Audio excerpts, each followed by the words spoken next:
Can I hear myself?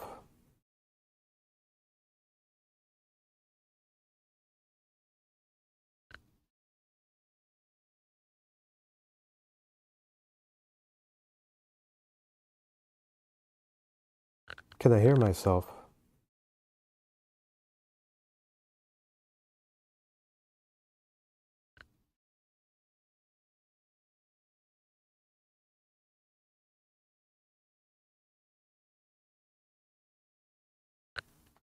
All right, wonderful. Looks like we can get started.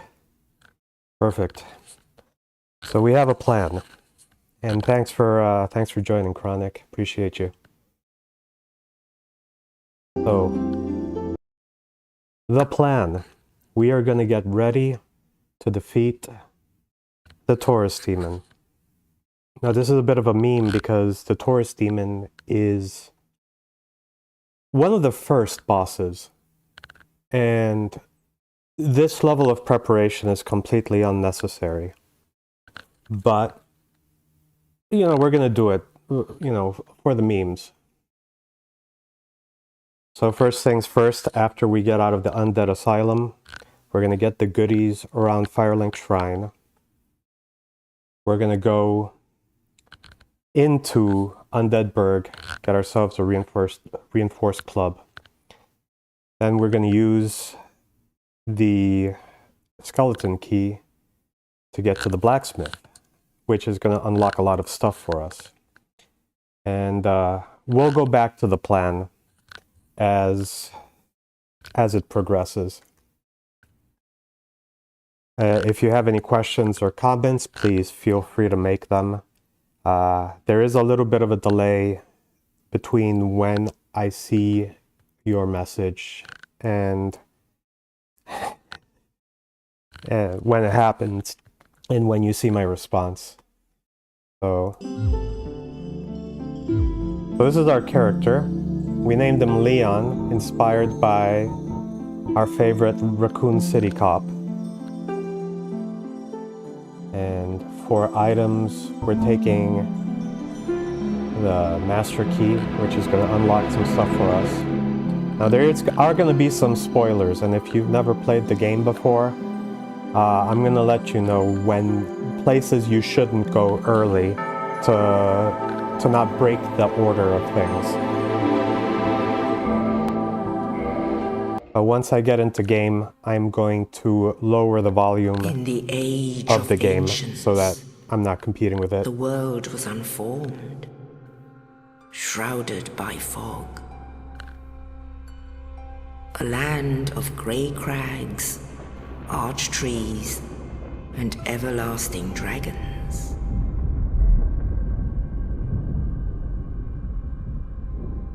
But then there was fire. And with fire came disparity. Heat and cold, life and death, and of course, light and dark.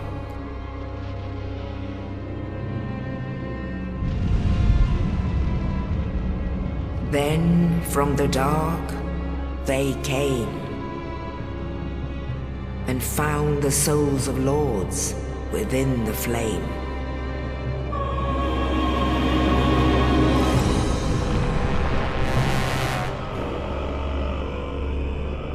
Nito, the first of the dead.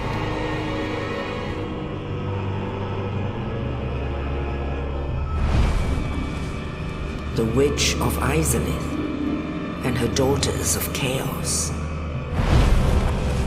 Gwyn, the Lord of Sunlight, and his faithful knights. And the furtive pygmy, so easily forgotten.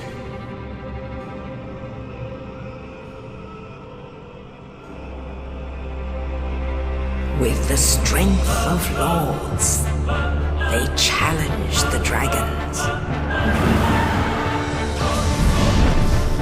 Gwyn's mighty bolts peeled apart their stone scales. The witches weaved great firestorms. Nito unleashed a miasma of death and disease.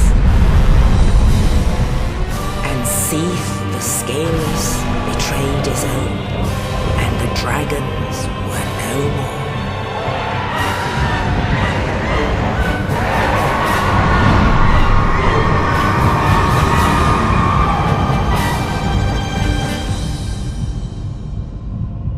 Thus began the Age of Fire.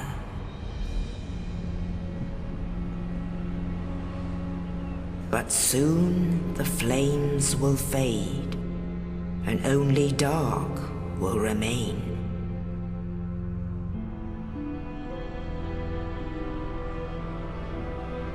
Even now, there are only embers. And man sees not light, but only endless nights. And amongst the living are seen carriers of the accursed dark side. Even though we're playing the full cutscene, I will probably skip through dialogue.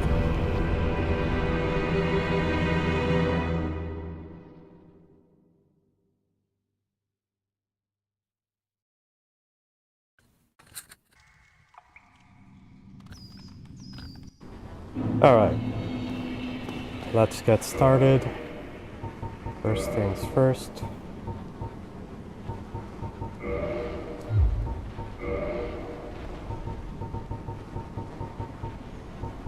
Let's turn down the volumes. I'll leave voice volumes up, but we'll turn down some of the other volumes.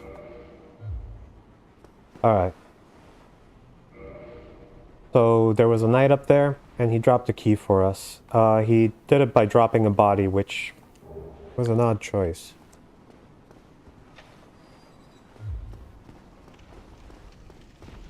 Now it's going to be tricky fighting against my Elden Ring muscle memory. But here you interact with everything using the A button. And you don't have to do compound Y plus something to do things.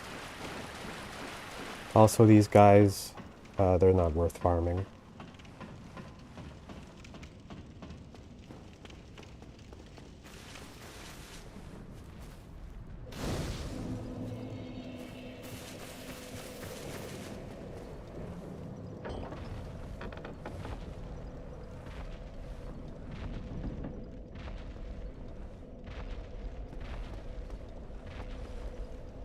That's a little ominous. So early on, it's gonna pitch you against this guy. And there's basically no way for you to win unless you're extremely patient. Now, one of the starting gifts is the black fire bombs. If you grab those early on, you can take him out, and the reward for taking him out before taking this detour is the Demon Great Hammer. So generally you don't get access to the Demon Great Hammer until New Game Plus, unless you do that.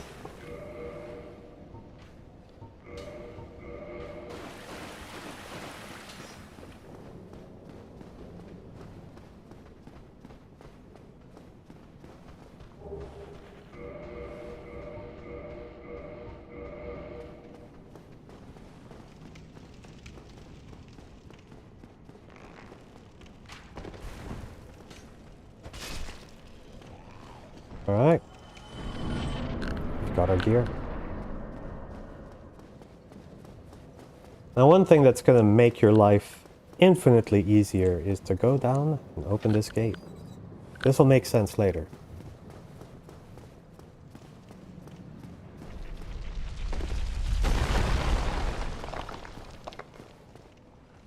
Ball. Oh, you. You're no hollow. Nope. Thank goodness. I'm done for, I'm afraid. Yep. I'll die soon, then lose my sanity. I wish to ask something of you. You and I were both undead. regrettably, but perhaps you can keep the torch lit. Okay. There is an old saying in my family. Thou who art thine exodus from the undead, when thou ringest the bell. Well, now you know. And I can die with hope in my heart. Oh, one more thing. An Estus. Alright, Sunny D secured.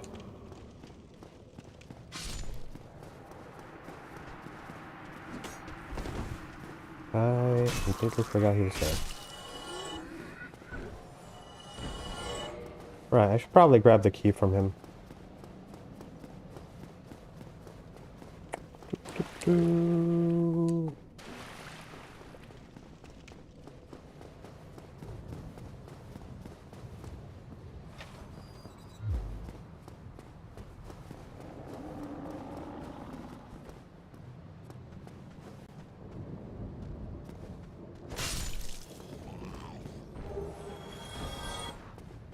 Alright.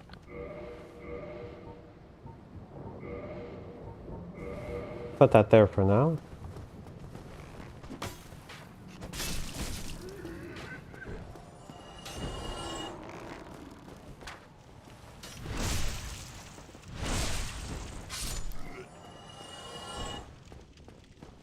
Now my parry timing is all off from playing all these other games, so we're just gonna go with the handy dandy backstab.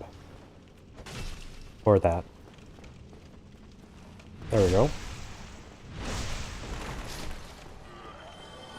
So this door is the door we're gonna try to get to, but you'll see more about that later. Now one mistake I see a lot of YouTubers do when it's their very first time, they'll go through this and look down and be like, oh, look at that, he can't get me, and then Taurus Demon's gonna come up and get them. So you actually have to do the jump attack relatively quickly, or else he is gonna jump attack you.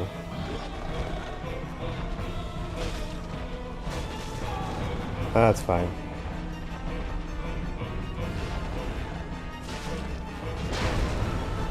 I'm okay.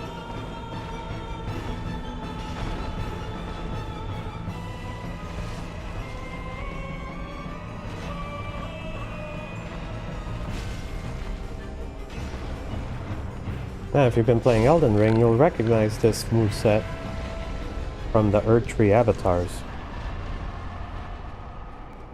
Amazing that even back then, Dark Souls was inspired by Elden Ring.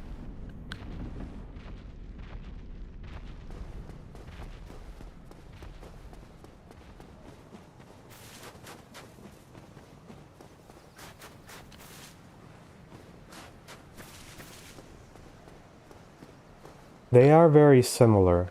The first boss in Demon Souls. Only in the ancient legends it is stated that one day an undead shall be chosen. So it's my understanding that FromSoft really wanted to make a sequel for Demon Souls, but they didn't want it to be a PlayStation exclusive. Undead asylum. So instead of making Demon Souls 2, they made Dark Souls. So they kept the Souls name, of the ancient but lords. completely different setting, just enough for the IP to not infringe.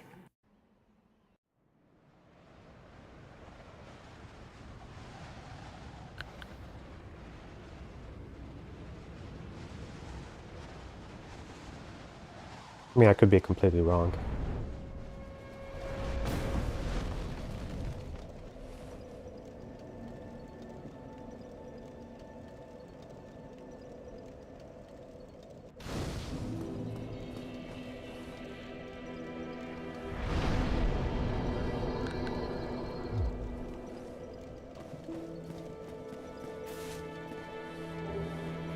So, we're gonna do things slightly out of order, which is I'm gonna go grab the reinforced club first.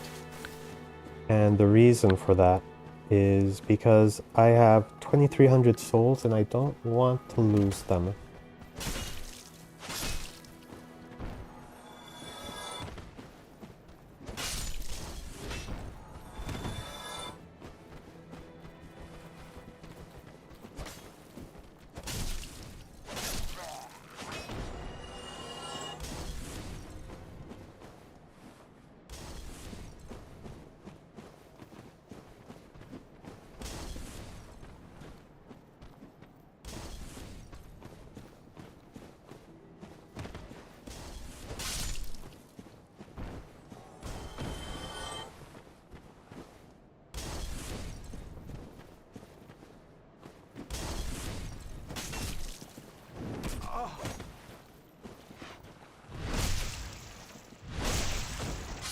Alright, path secured. The very first time I played Dark Souls on the Xbox 360, and I tried to go up there, I was just struggling. I was not used to this kind of game, where you had to be mindful of timing and all of that. So I was just trying to mash buttons. Then the guy would block me with his shield. I'd be stunned by that, and he'd kick my ass.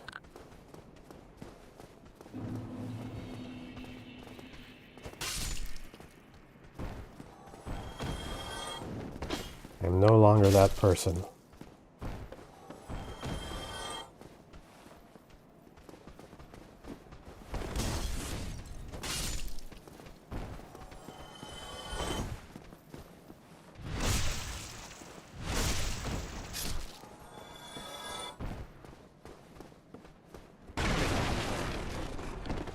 Now, despite all appearances right now, I'm not actually very good.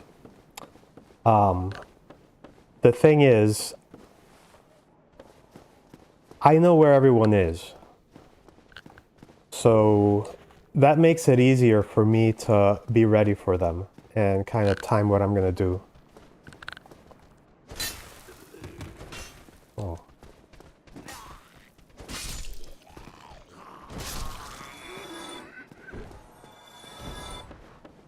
And one of my philosophies when playing these games is it's not enough to know the enemies. You have to know yourself. And by know yourself, it's like, what kind of damage can I do? How fast is my own weapon? How much damage can I take? Knowing these things, that's how you're gonna be able to react even to something that you have zero training for. All right. So to make another Elden Ring comparison, the humanities are a bit like the rune arcs. Just different. Thank you, thank you. If you remember, if you have any questions, by all means, let me know.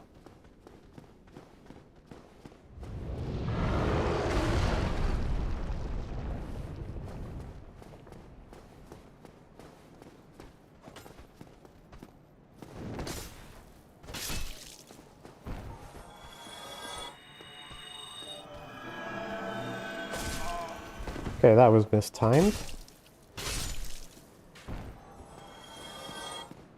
Alright.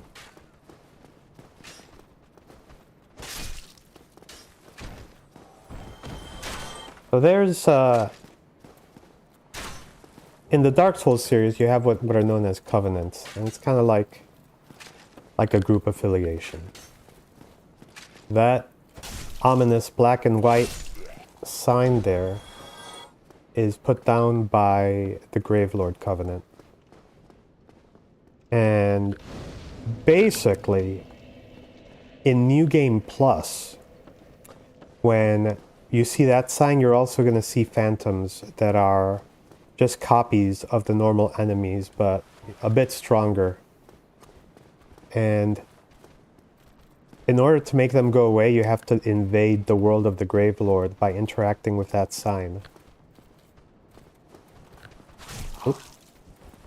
Miscalculated that.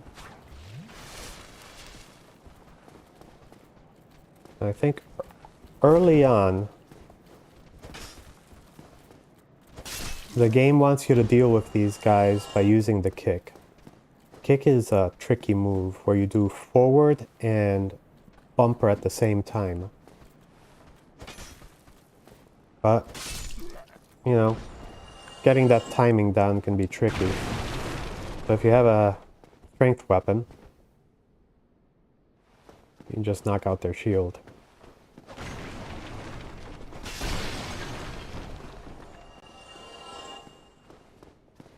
Alright, this is who we came to see.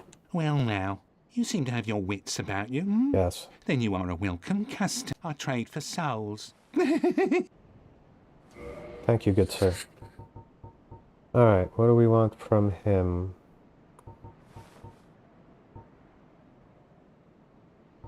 First off, we want the reinforced club.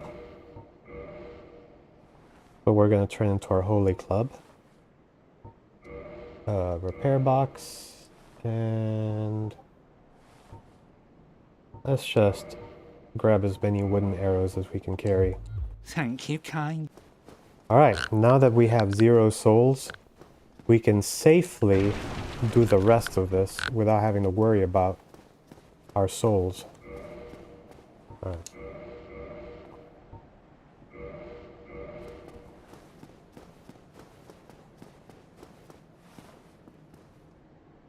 They literally put a baseball bat with barbed wire. Love it.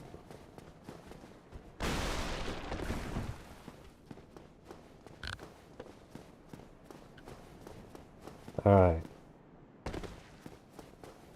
So we're going to go to a place that is affectionately known as the Bone Zone.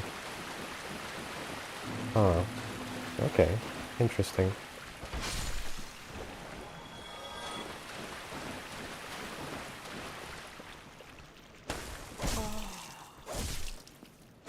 Now, you might have noticed that I did not actually rest at the bonfire. But it looks like there's a world border in that sewer, and these guys were reloaded and respawned when we came back this way. So, just interesting note.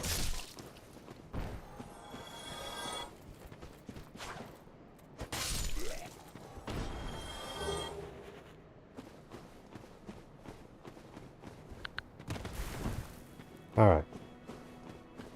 They're just practicing the jump. Because there's an item over there that I'll eventually have to jump for. But right now it doesn't matter.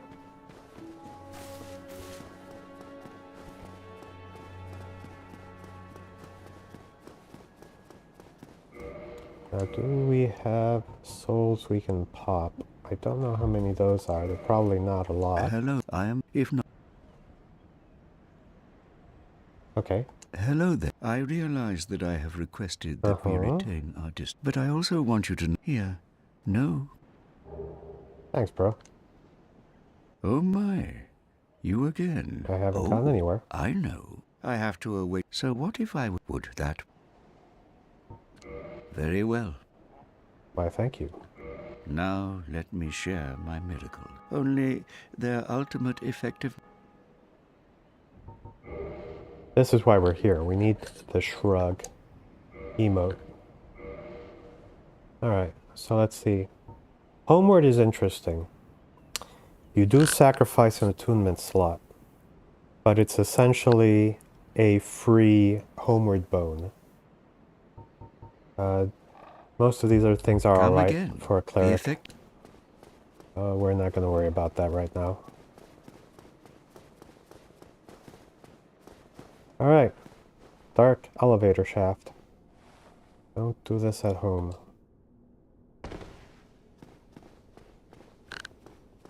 This is probably one of the only elevator shafts that you can do that safely. Okay, we got some homeward bones. Let's equip those immediately.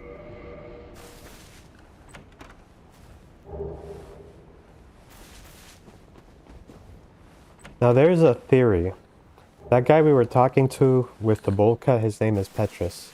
And the theory is that this is where he hid his stash of goodies. And you'll notice that one of the items was the cracked red-eye orbs. So it's possible that that guy, who is a cleric, isn't as innocent as he pretends to be. Also, he's a murderer. But we're gonna go get into that later. Alright. That there is the bone zone. We are not ready for it. But we want the stuff that's there.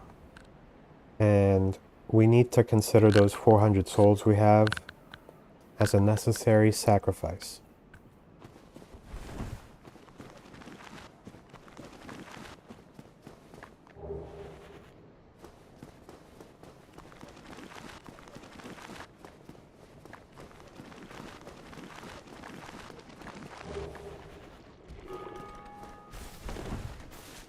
Do I need the binoculars? No. But we're here.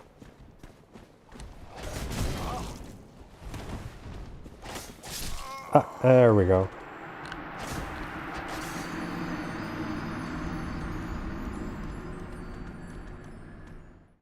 We're not going to worry about those 400 souls. We never had them. It's fine.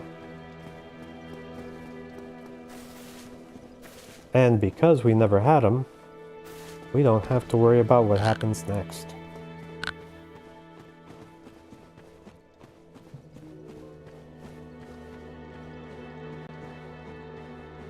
So another thing that...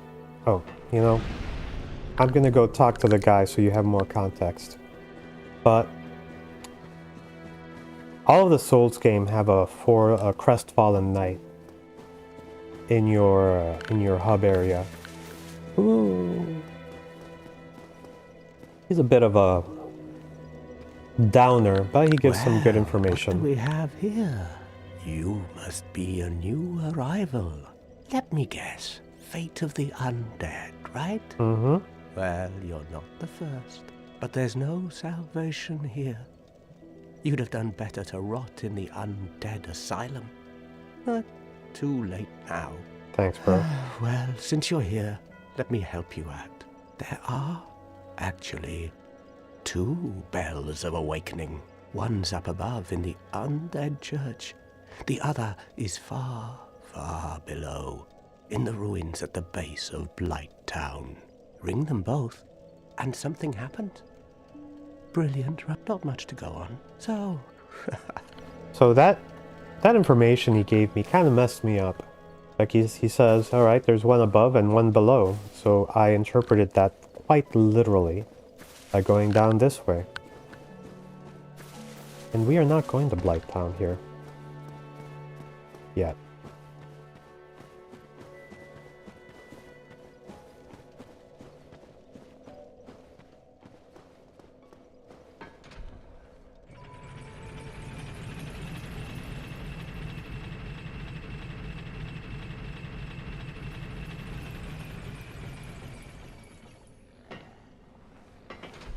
Okay, we're gonna send that up.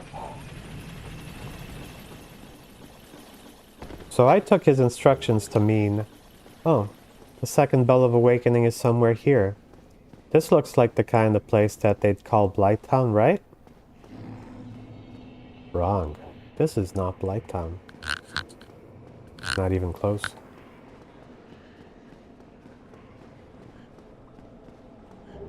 Yoink.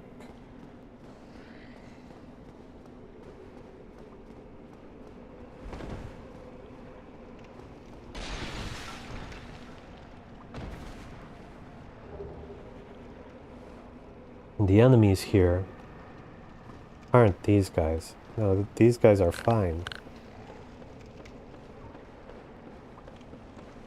The enemies are far worse.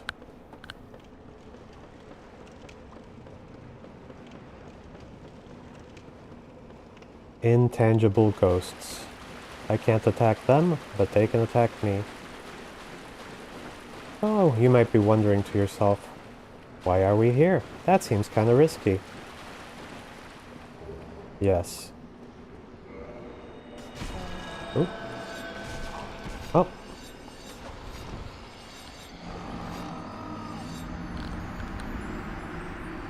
The technique is, if you have souls and stuff you care about, you use the homeward bone to get out of there.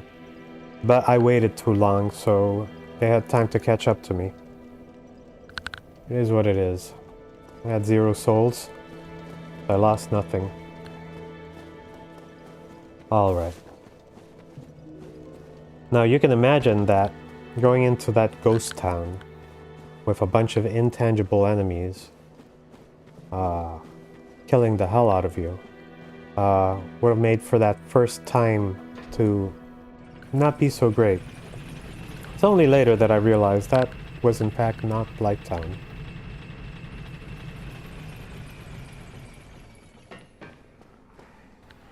But before we continue,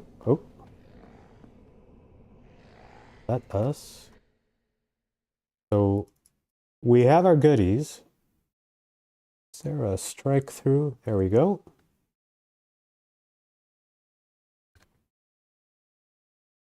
And we've got our club. All right. We can proceed.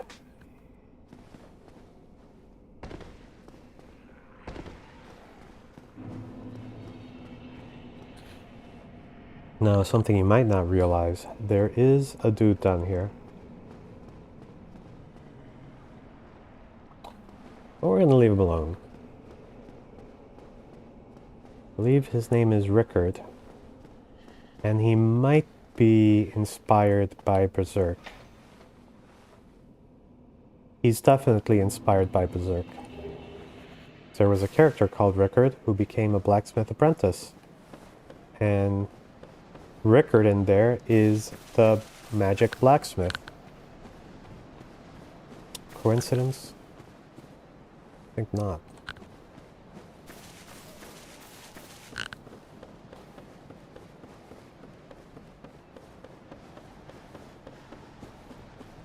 Here we have the undead dragon.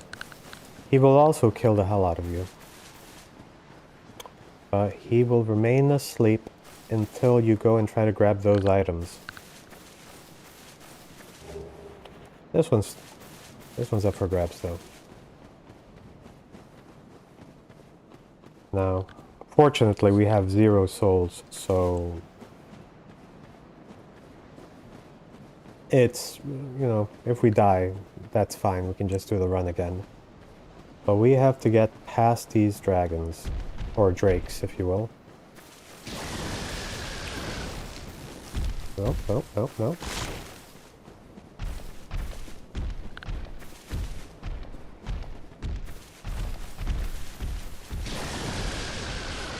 Now, for your first playthrough, I don't necessarily recommend doing all of this, but you can. People are just going to be like, why do you know about all this? And then you'll tell them, oh, I saw a sweet video on it. But we've made it. Now, one thing to keep in mind in Dark Souls is that you actually need to rest at a bonfire for it to spawn you there. And the reason this is important is because of our next challenger up here.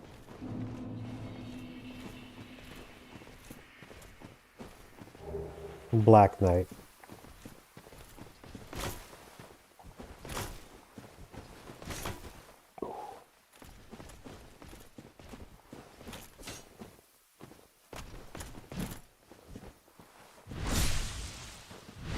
Don't try to fight him head on.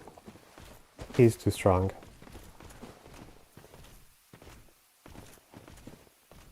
We're just gonna attempt to fish the backstabs. And, oh, yep, there we go. So if we can fish a backstab on the cliffside and push him off the cliff, that's the strategy I'm going with.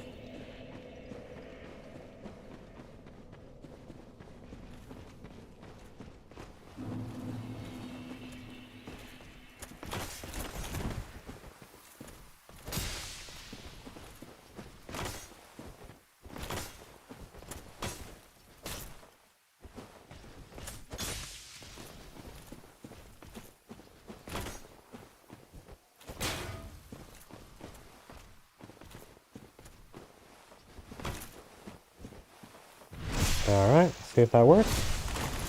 Well.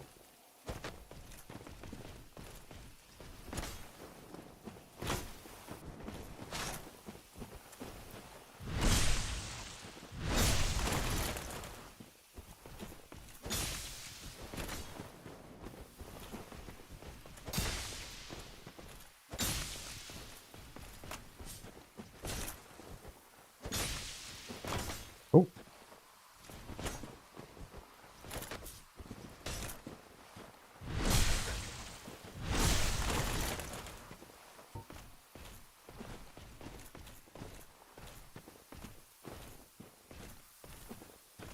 I want to practice my parry, but I'm also afraid I'm just gonna die.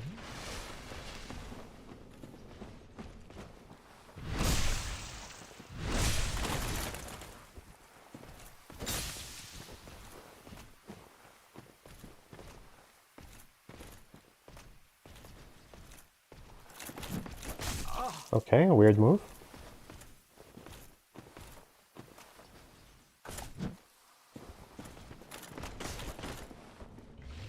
It's a little broken there. I don't know what's going on.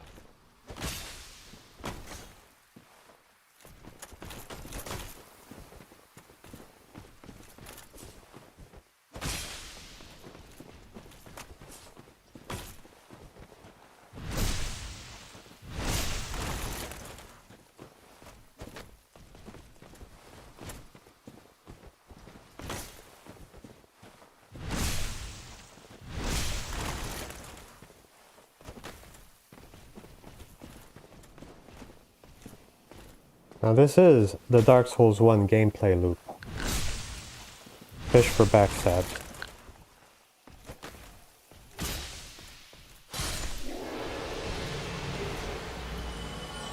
We did a... Alright. We're gonna switch to this shield, because it does increase our stamina recovery. 95% physical damage negation, which is better than the 88 we had on our wooden shield. That's also a better shield.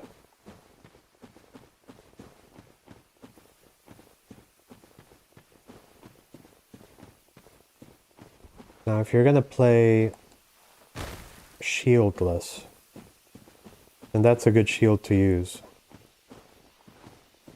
Because since you're not worried about 100% damage negation, you're only worried about this health benefits. And that works out. Alright. Gonna do a quick check. Can I use this bow? 14 dexterity, and we have 8, so we cannot use it.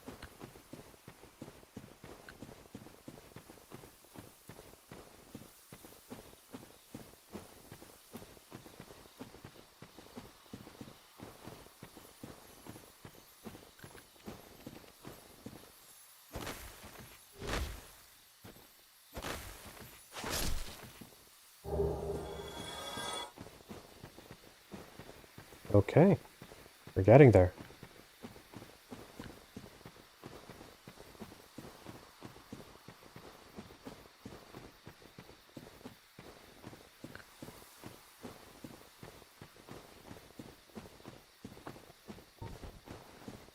Now we just have to watch out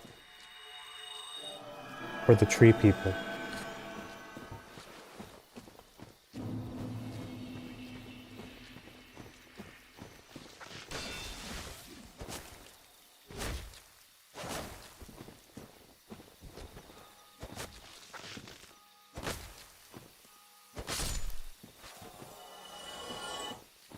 I'm very underleveled for this area. But because the club is a strength weapon, when you two-hand it, you're going to do significantly more damage with it. So it works out. We don't want any of this right now. Nope, nope, nope, nope, nope, nope. Maybe later. It's our boy, the blacksmith.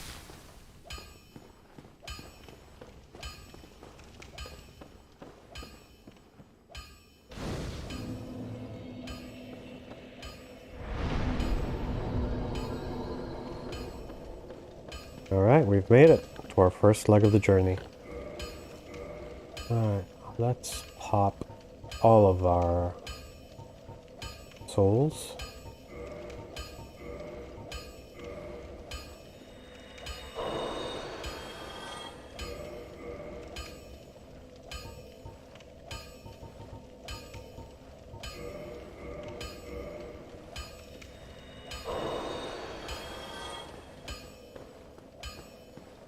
No, using multiple souls actually used to be worse. You had to pop them one at a time. It wasn't until Dark Souls 2 that they added popping multiple of an item.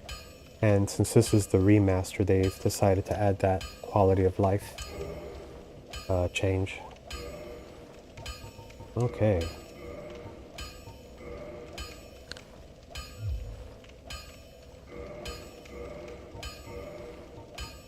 Power spike incoming.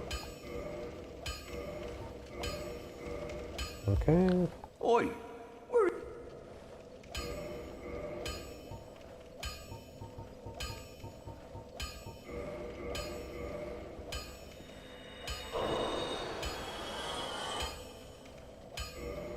Pop one more. No, let's pop them all. We'll pop them all.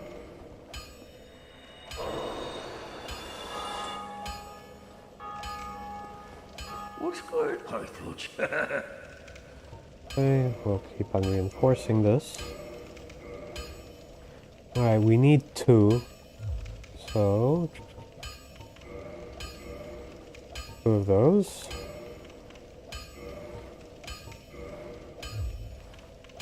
Okay. Did I buy... Oh. Oi! Where are you? I'm gonna end up financially ruined after this.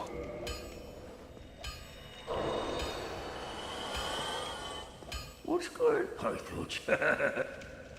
Alright, let's reinforce. The last upgrade needs 3. So that's 3 times 400, 1200. Yeah, we should be fine.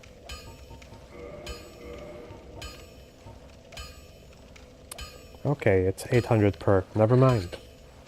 We're gonna need a few more. Go and get yourself killed. But I know a guy.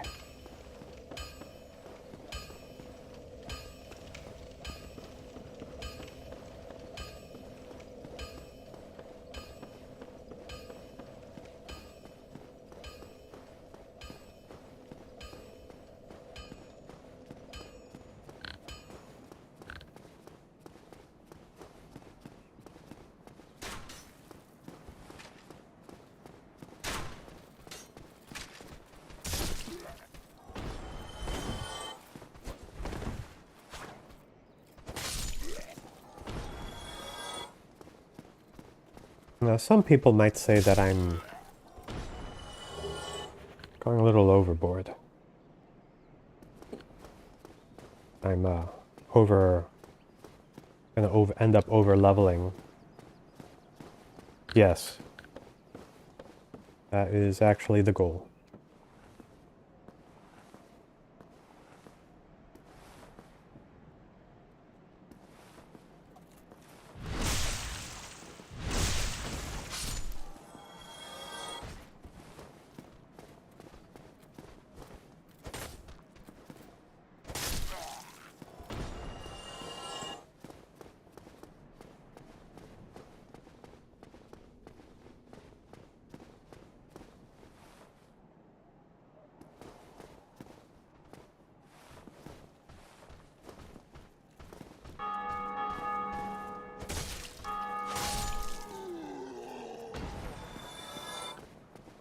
You would believe it, those guys are actually pretty tough early on, but we have a +4 reinforced club.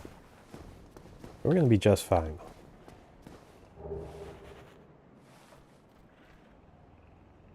Okay. Nobody saw nothing.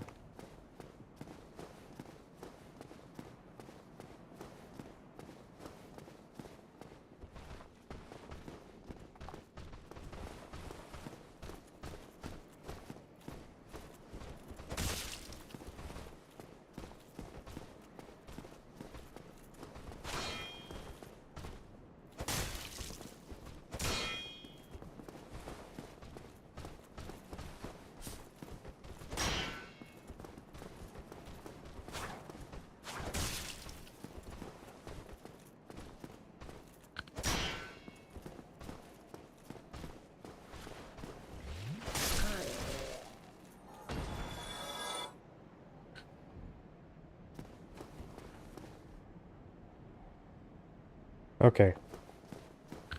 Saw your message. Roger that.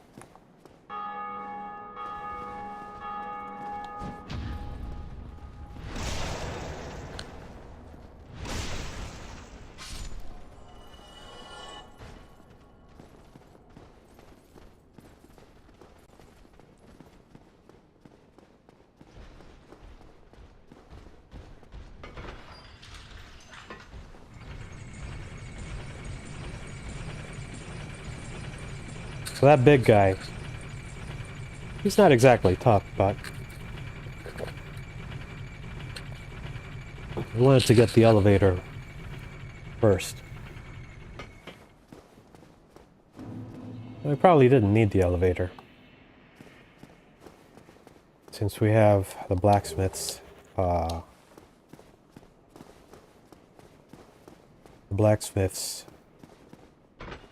bonfire unlocked. We should be able to get our reinforced club to +5, which will allow us to do one of our next objectives.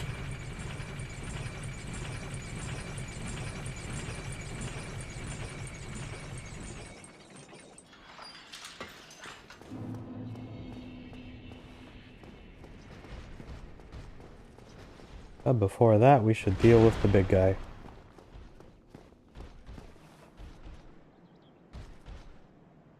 Alright, over here, buddy.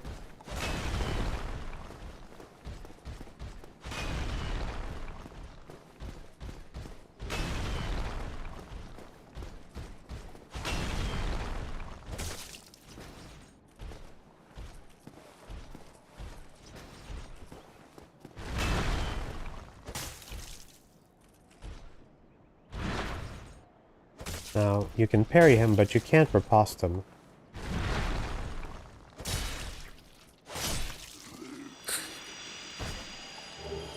Oh, sweet.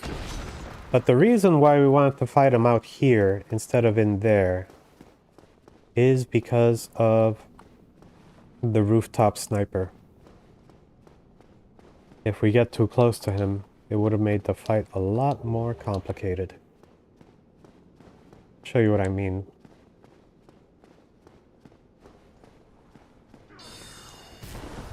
Yeah, we don't want any of that.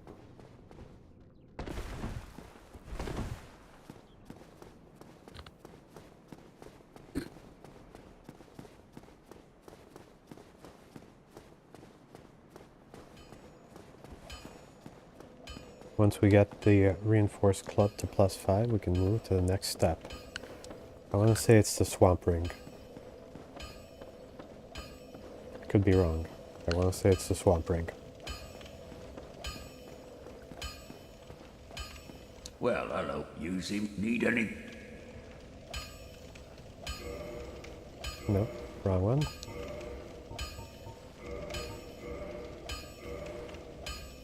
Alright.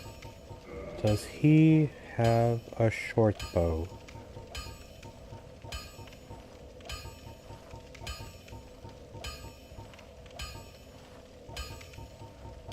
No short bow. Don't get yourself neither. Okay, so the vendor that we saw over in the Undead Burg might have a short bow. And I'm sure you're wondering, why do you want a short bow? I'm glad you asked. So we can kill a butterfly.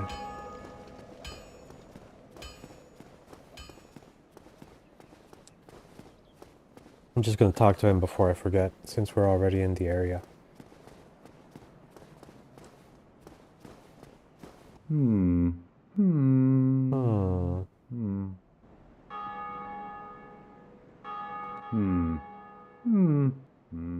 Forgive me. I was absorbed in thought. Yes. I am Siegmeyer of Katerina. Quite honestly, I've run flat up against a wall. Or a gate, I should say. The thing just won't budge, no matter how long I wait. And oh, have I waited. So here I sit, in quite a pickle, weighing my options, so to speak.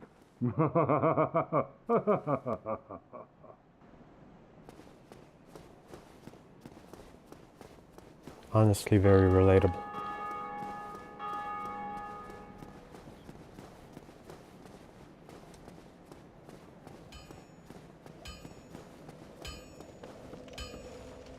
Alright. We've gotten to the blacksmith. We've got our +5 weapon. Now we have to get the swamp ring.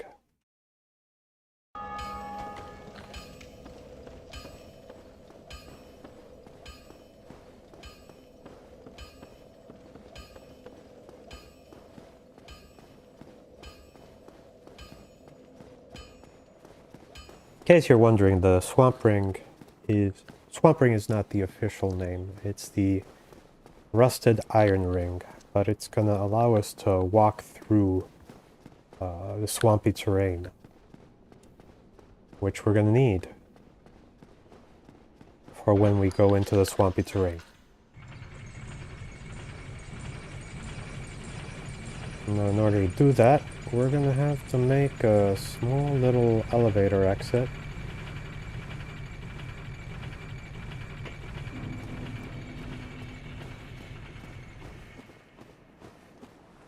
Now, a lot of people miss this jump.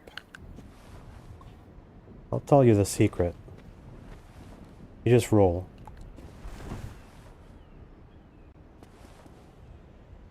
That's how you do it. It's weird.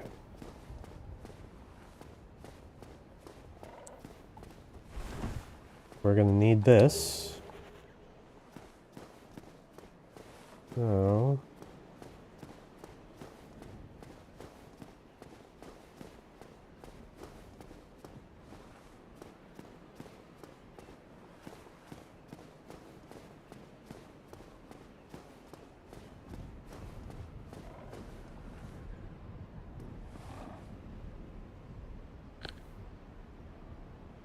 now you become an egg. What is an egg? What is the essence of an egg?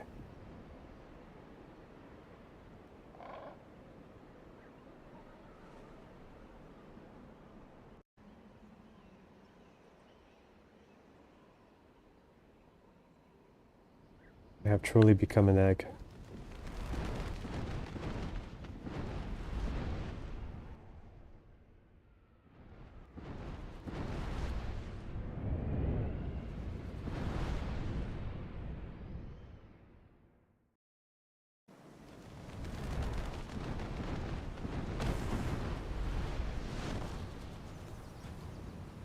And just like you would expect from a giant crow, I was moved from one nest to another. Truly, truly brilliant.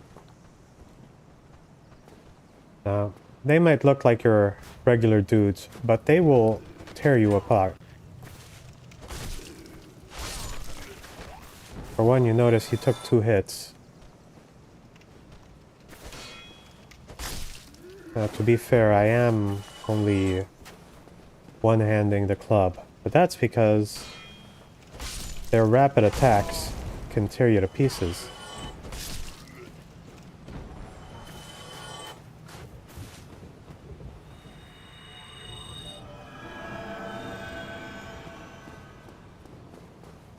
Now, without any explanation at all, we're gonna avoid the middle floor.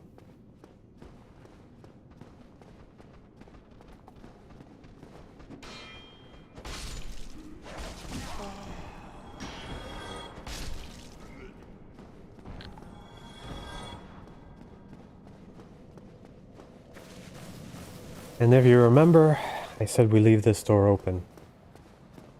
Just so we could do that. Otherwise, we'd have to run a gauntlet to get here.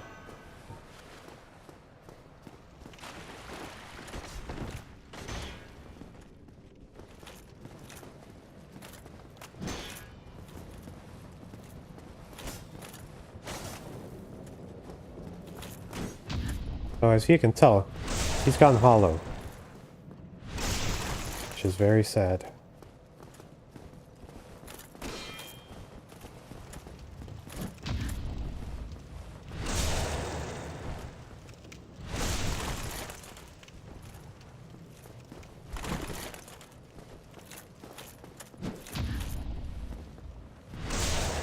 I'm just doing a quick switch to 2 hands before I do the critical. It seemed to do more damage. Now that crest shield that he dropped is very useful. It's almost like it was placed here on purpose. You'll notice that it has a magic resistance of 80. This is going to be very useful for us. And also because there's a demon down there that does a lot of magic damage. It's almost as if this shield was placed here specifically for him. Almost.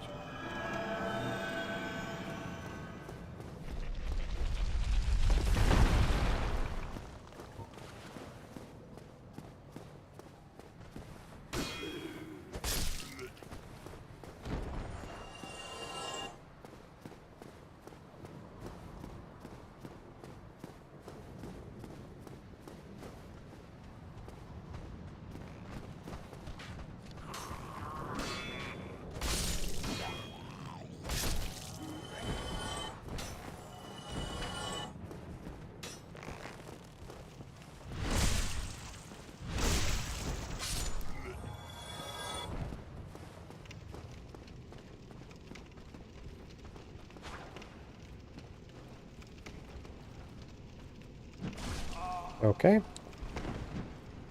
Be a little bit more careful.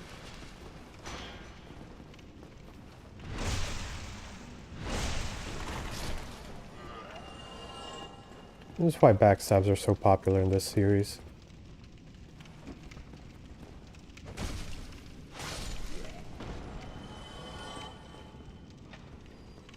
Alright.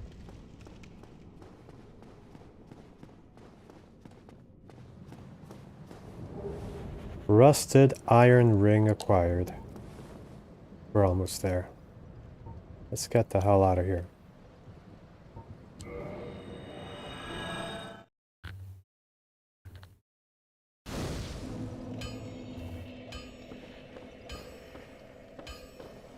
I don't want to level myself up too much,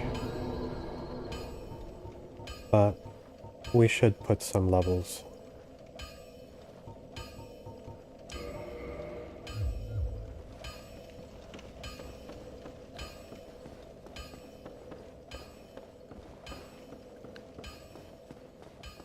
Though thinking about it, maybe I should have saved that money for buying the short bow.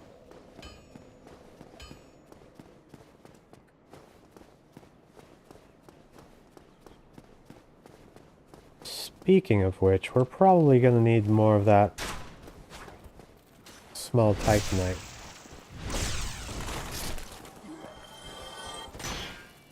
Put at least a couple of points into that bow.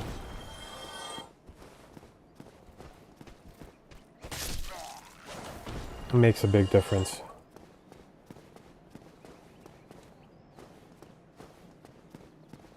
If we get lucky these nights, well, one of them will drop it. You know, I pressed on the left joystick hoping to crouch just like in Elden Ring, but it didn't happen.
We'll take it.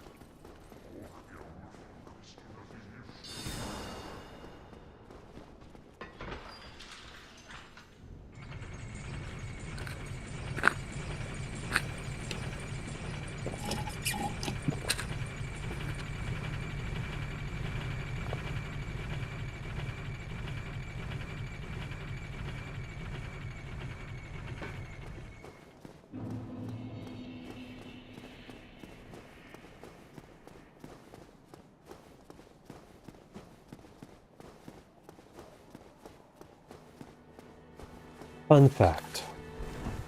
In a lot of games, there's a spell that helps heal poison. And that spell, usually a miracle.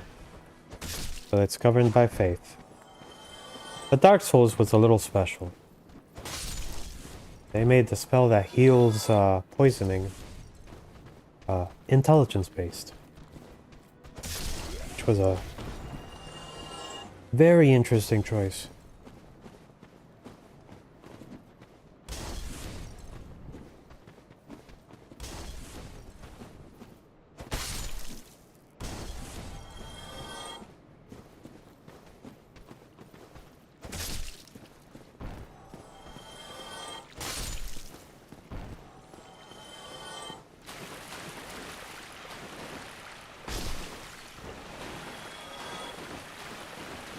Now somebody might say at this point,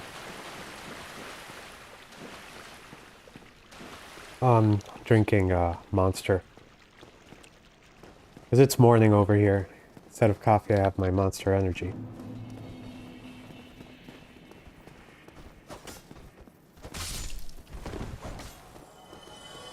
Now some might say that I could have taken out the Taurus demon a while ago. I don't need to go through all this. But that is not the point. The point is to do as much stuff as possible before even getting to the Taurus demon.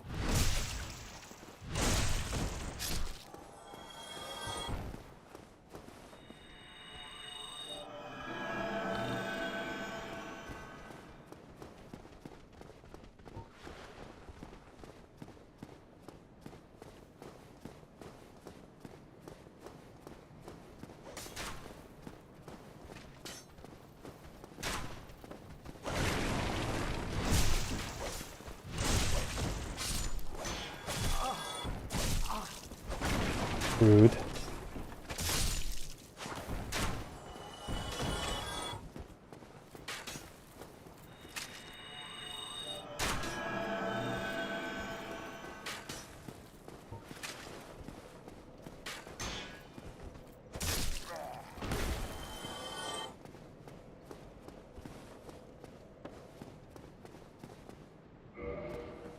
Out of curiosity, if we want to use the Zweihander, 24 strength. Now, in Dark Souls 1, when you two-hand a weapon, I believe you get 1.5 times the strength modifier. So if I have 12 strength, it would be the equivalent of having 18. So if that thing requires 24, we divide that by 3. That's 8 times 2. So we'd need a minimum of 16 strength to two-hand it. So that's going to be our goal after we get the short bow. You'll understand. Oh, there you are. Yes. Still keeping your marbles all together? No. Then go ahead. Don't. Never hurts to... I love this guy, and I'm not going to kill him for the katana.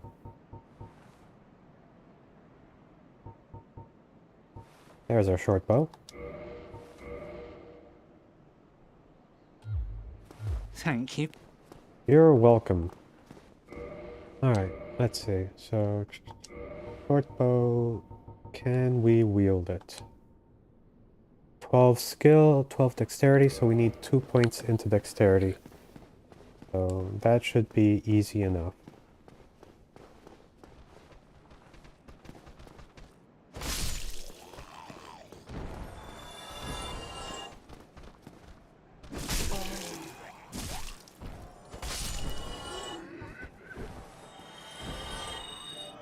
Now something that happens randomly, you might have noticed in the top right of the screen, it went to 1. You're just gonna get a humanity for no reason.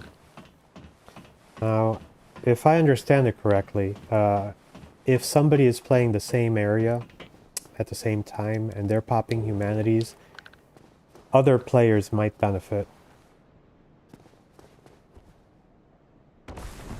Alright.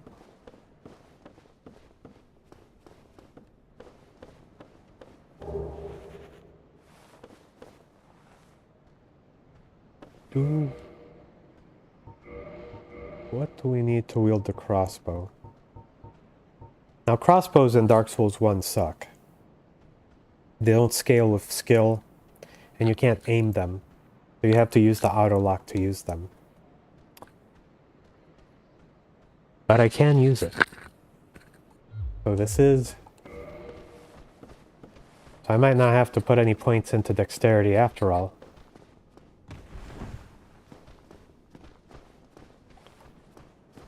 Alright.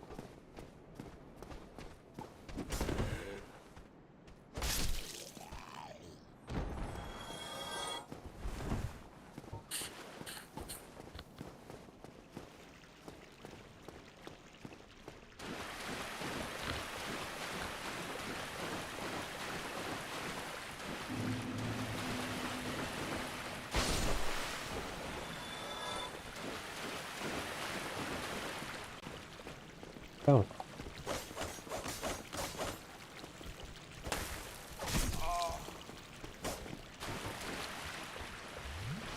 That was a bit annoying.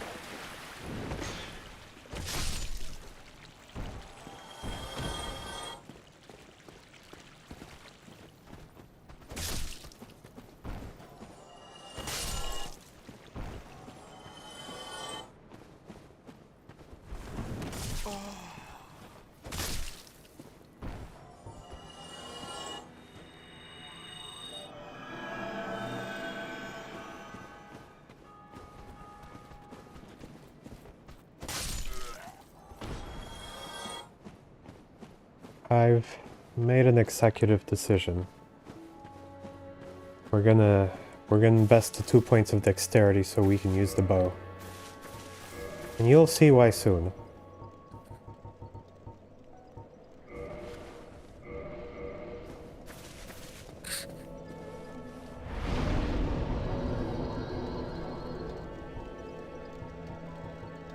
I should put the rest of my points into resistance.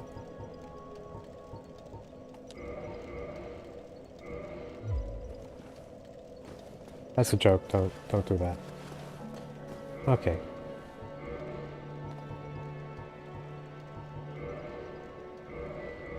Got a buttload of wooden arrows.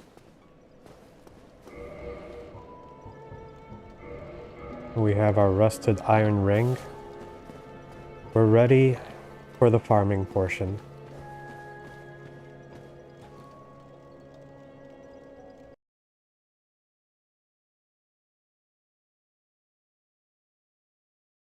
Get the green stuff.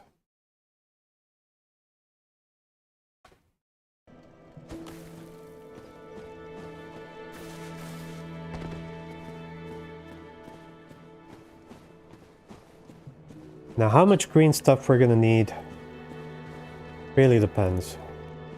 But I'm gonna aim for 20. And for that to work out, we're going to have to be very lucky. There's a good chance that if I... So you can raise your item discovery by adding humanity. Right now we have 1, so our item discovery is better than it would be if we had 0. But we can raise it to a plus 10, and it's not going to be that much higher, but every little bit helps.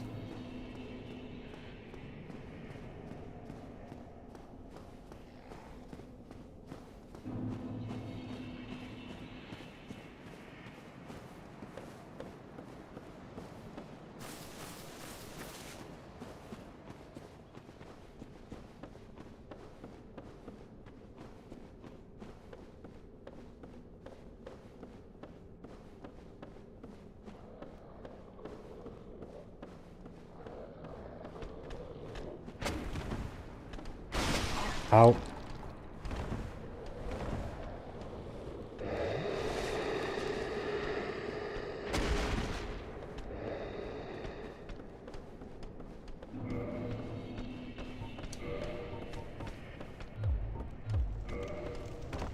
Better.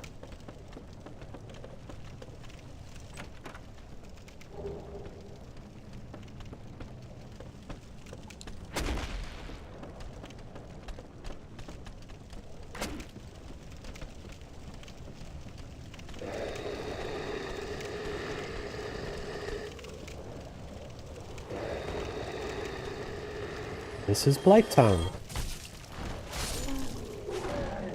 And this is the reason why we came down here with a +5 club instead of a +0 club. And if you're wondering why I decided to go with the short bow, not that it made a difference, really. It's because of the mosquitoes.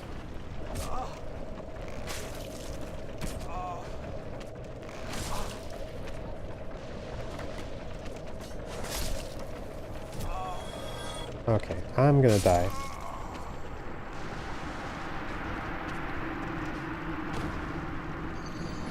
You noticed, I got toxic. That's because there's toxic ninjas.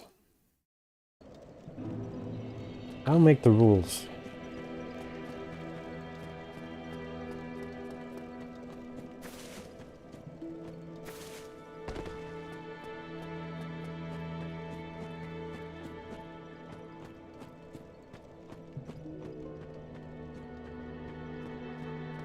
So just in case I can't make it down to the bottom again, we are going to send the elevator back up. Yeah, that poison is pretty brutal. So, toxic in Dark Souls 1 is like rot in Elden Ring. It just destroys your health.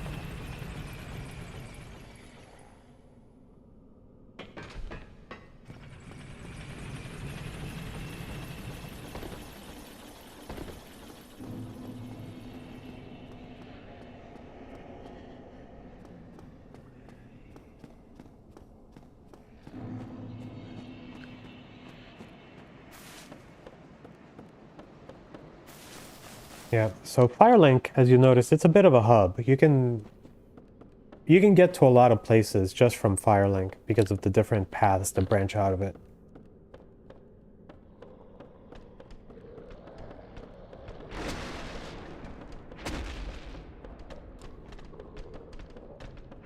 Oh, okay. That was a rough start.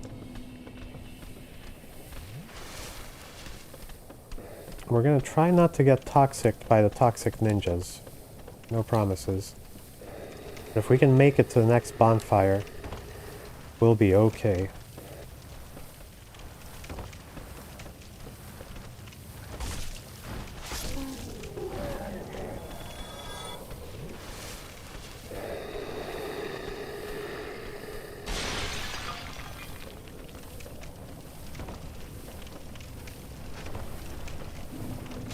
So Firelink is the name of the hub in Dark Souls.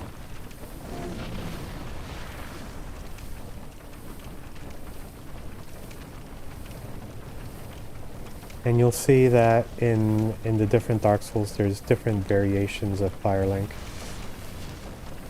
Alright, let's see if we can make this jump. Alright, beautiful. And you'll notice that I got poisoned from the club attack, but this poison isn't destroying me the way toxic was. This is almost tolerable. Almost. Still sucks, but it's doable.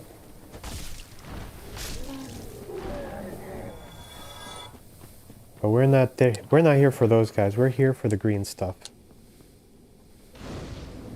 Another fun part of Dark Souls 1 is that there's no warping or teleporting until later in the game. You have to unlock that. So for the time being, this is our new home base. And I didn't really explain it before, but this is what happens when you walk without the swamp ring. You're just stuck slowly walking.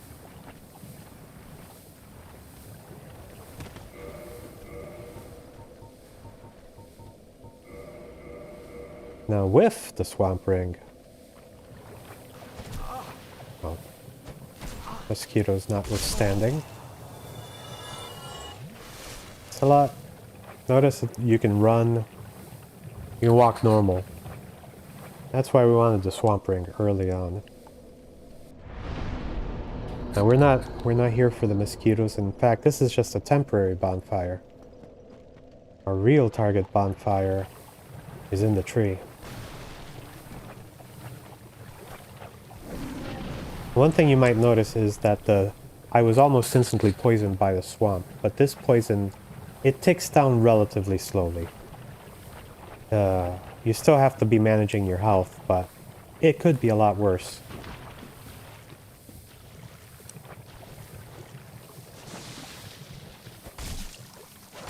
These guys here, the leeches, they're the ones we came for.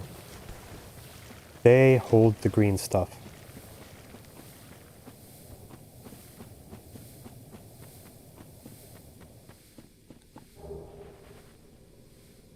Secret wall!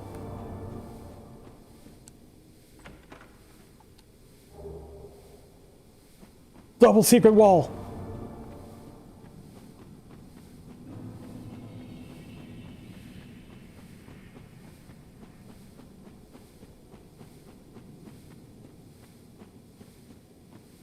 You see this stuff and you gotta think to yourself, Miyazaki, you were a really sneaky fella, weren't you?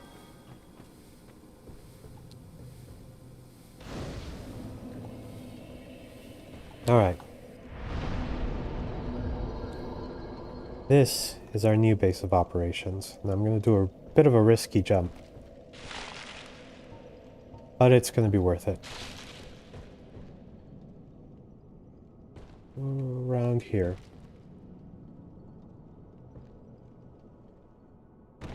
Oh. We'll try again.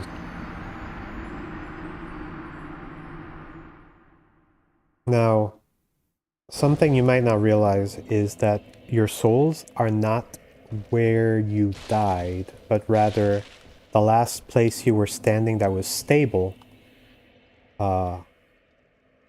a few seconds before you died. Okay, it happened again. I'm gonna have to rethink this approach. So if you fall down off a cliff, your souls aren't gonna be like at the bottom of the ravine in unreachable place. No, they're gonna be... So we don't want to try there. What if we try here? Oh, oh, there we go. Loranthi ring. That's what we wanted. So now we have...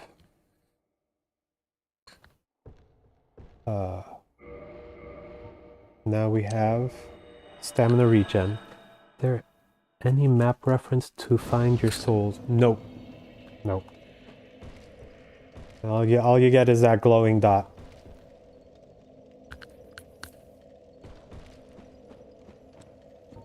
But even though it looks like a big open area, the game is pretty linear.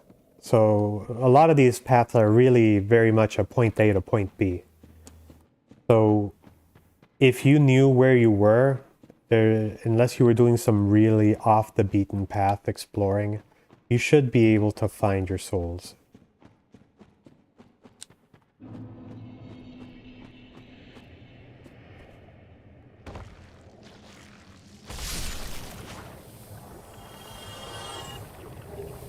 Alright, we got one green. 19 more to go.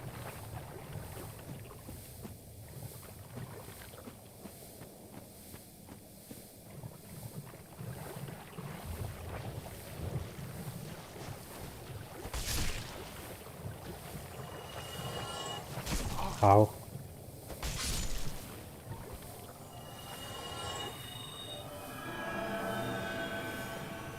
Unfortunately, we can one-tap them.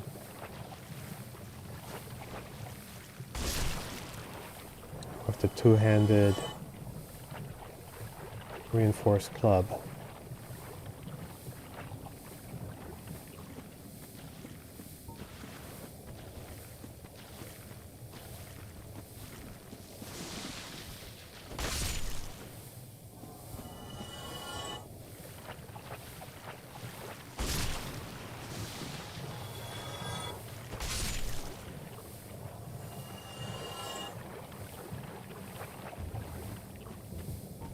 This has turned into a bit of a farming stream, because that is a lot of green type knight to get.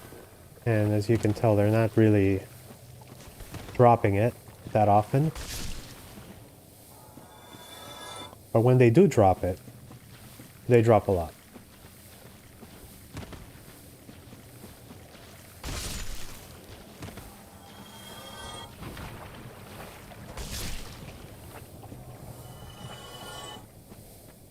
Ooh, what do we got? What do we got? One large type knight. Okay.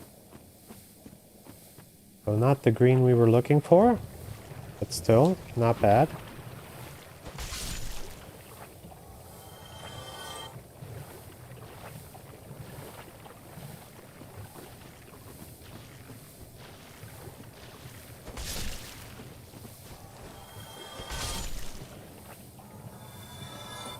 Hey, Myth. We are currently hunting for green Titanite so we can get ready to fight the Taurus demon.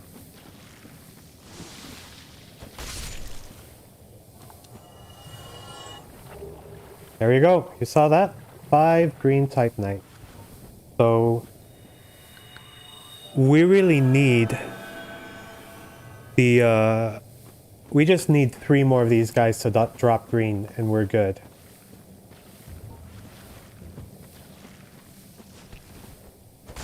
So our luck can vary. I'm hoping we don't have to spend too much time here.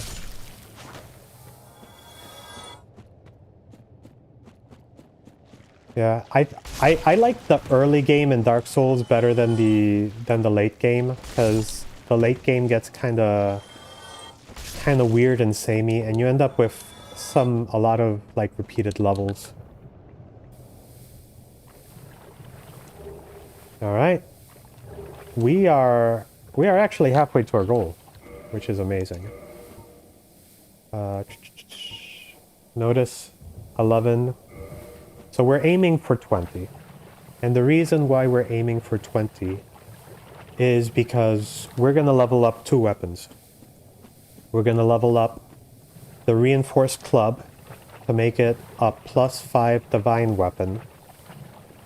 And we're going to reinforce the Zweihander to make it a +5 fire weapon. So technically we only really need to go up to 19 because there is a green Titanite inside of the bone zone, skeleton zone. But it's so we don't actually need all 20, but we need 20. We need 10. 1 to convert, and then 9 to 9 to do the +5ing. Yeah, so the Zweihander, if you go to the Weeping Peninsula, the merchant that's in the little shack down by the beach where all the zombies are, next to the mausoleum, he's one of the 2 merchants that sells you the little hand lamp. He sells the Zweihander. And I think when you were there last, you commented, is that the sword that Wilder has? Because it looked similar, but no, that was actually the Zweihander, which is German for 2-hander, I think. I could be wrong.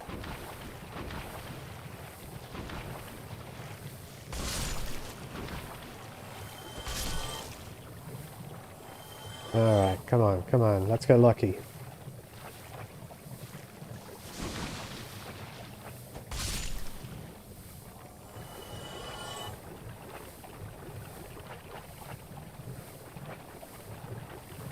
I'm gonna have to put up some classical music at some point, just to help, because Dark Souls is fun in that it has no music outside of the boss arenas.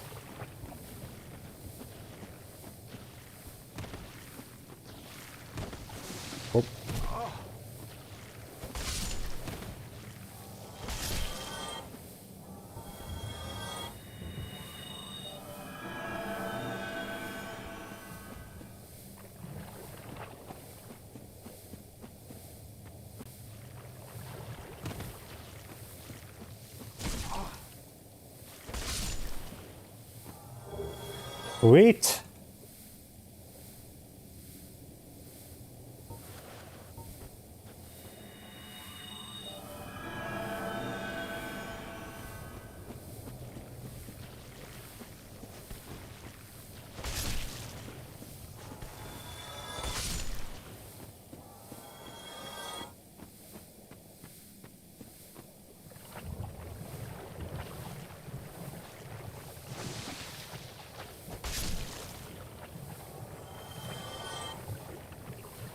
Alright, if we can get one more green, that is gonna be great.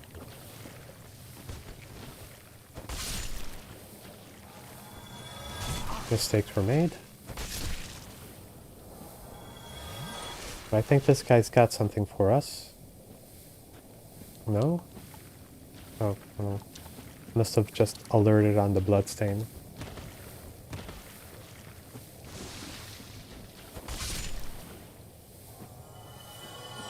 Okay, since I am not using the shield right now, we can go...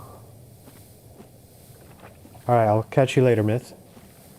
We can switch to the stamina regen shield to help with that.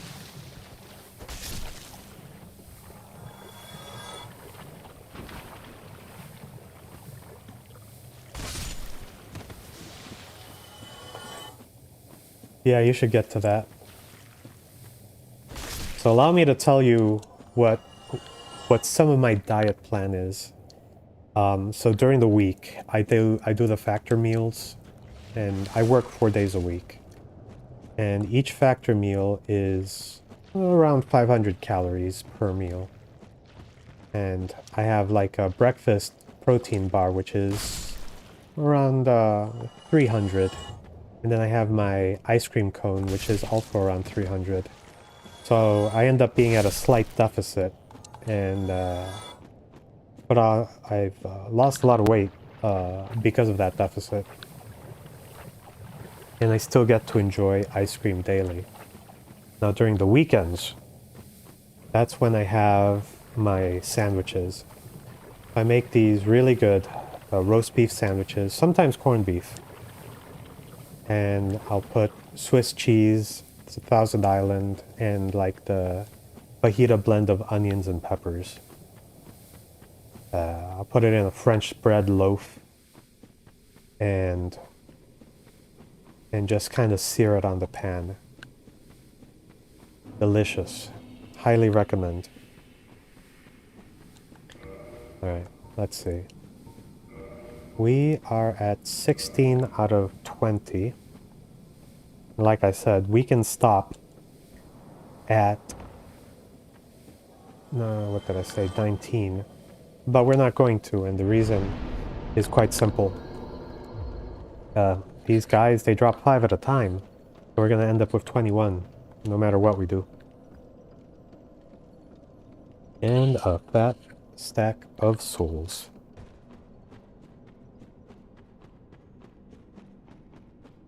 So once we get that last package of green, we're going to get the heck out of here. At some point, somebody has to remind me to upgrade my Estus flask, because I have not 1, but 2 Firekeeper souls that I can use to upgrade my flask, and I keep forgetting to do that. Oh, thanks.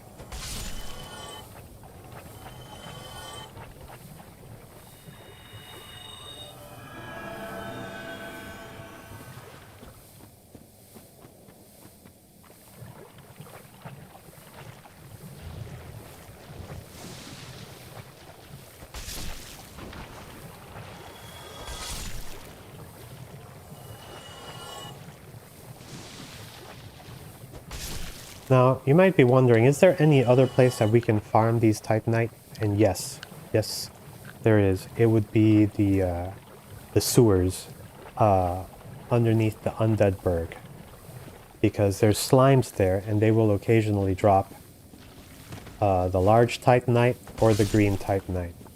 The difference is their drop rate is abysmal compared to the leeches, and they'll only drop 1 green Titanite when they do drop.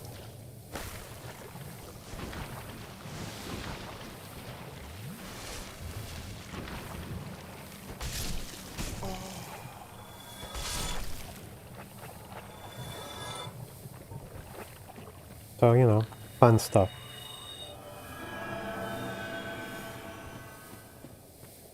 But when you're not in the middle of combat and you need to heal, the healing miracle is great. If you're in the middle of combat, Estus Flask is much faster.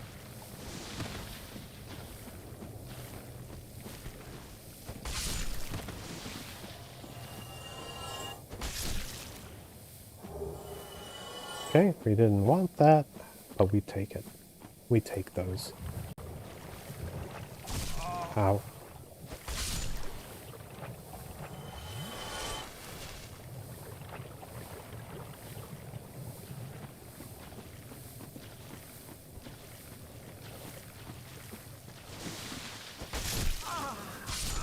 Oh. We got gut. No. Hopefully we can recover that. But if not, we're gonna cry a bit, and then we're gonna move on.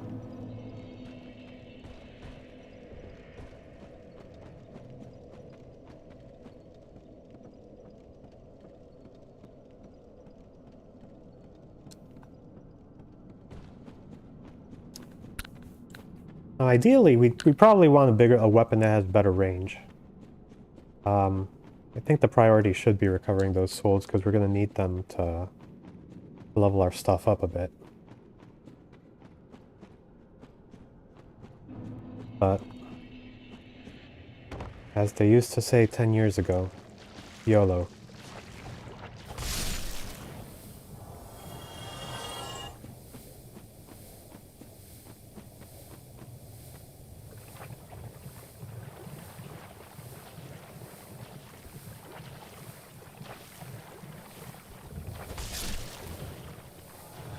No, yellow doesn't really apply to Dark Souls, does it?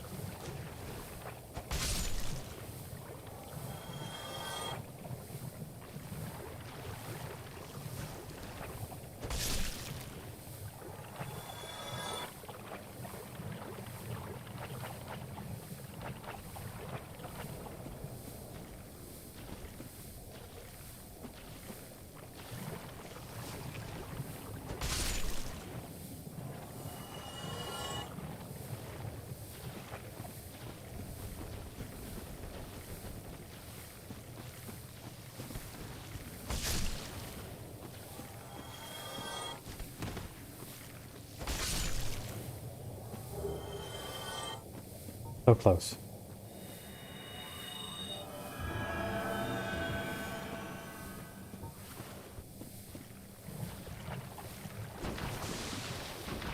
Gross.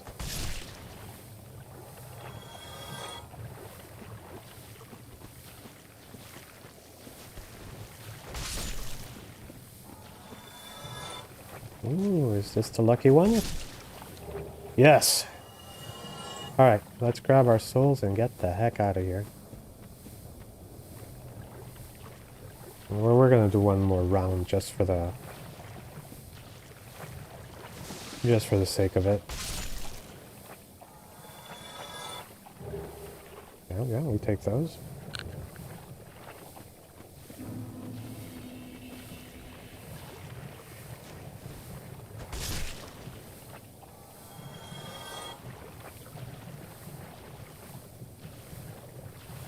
Now the next challenge is going to be getting out of Blight Tongue. And basically, we're going to get out the same way we came in. That tunnel with the elevator, that's actually the exit. That's not the way the game intended you to do it. And I'm actually going to avoid like doing the area boss. Specifically because after we beat the Taurus demon, we'll finally be able to play the game the way our Lord Miyazaki intended. Maybe. No promises.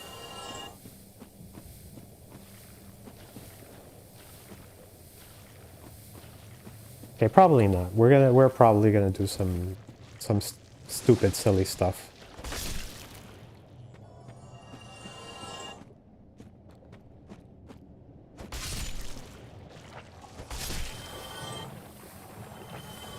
Okay, 10k souls. Gee, I hope nothing horrible happens.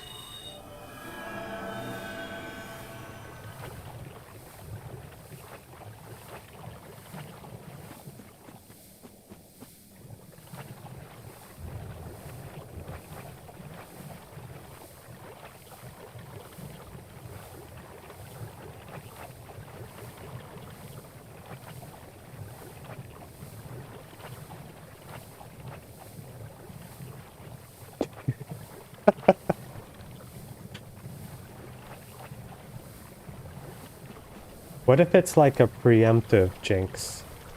Like, me not saying anything is the jinx. So if I acknowledge it, it kinda defeats the jinx.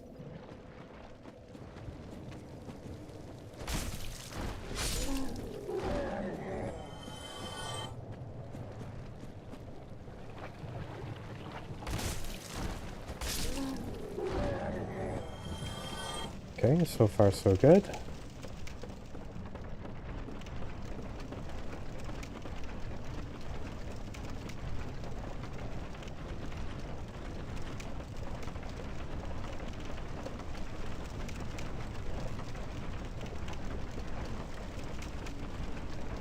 Now the reason I bring it up is because I have done this run before, and I did lose all of my souls. And I figure maybe if I just bring that up, I don't know, maybe fate will be different.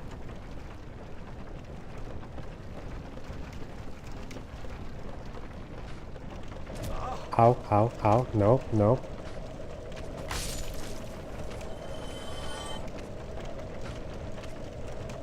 We've been toxicked. So that is going to make this a lot more interesting. Because we're freaking dying.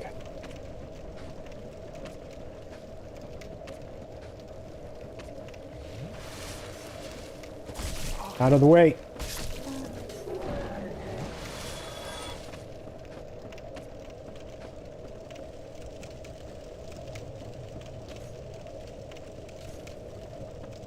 You know,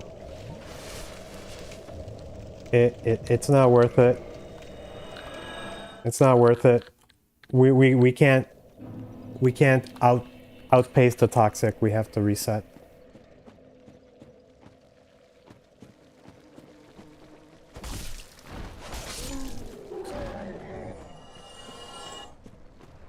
So new plan. We're gonna kill the toxic ninja. And we might get toxic in the process, but future us will never have to worry about him again.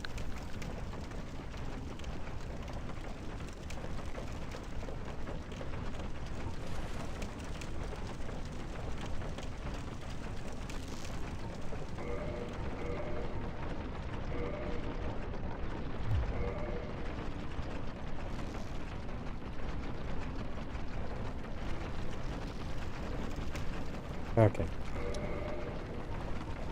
Do we have time to listen to me whine about everything and nothing all at once? Alright. Oh. Thanks, mosquitoes. Very cool.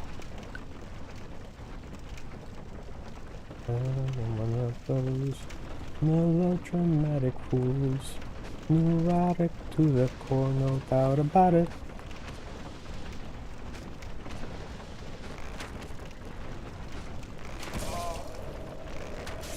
Okay, fuck it, we bowl. Out of the way. Ooh.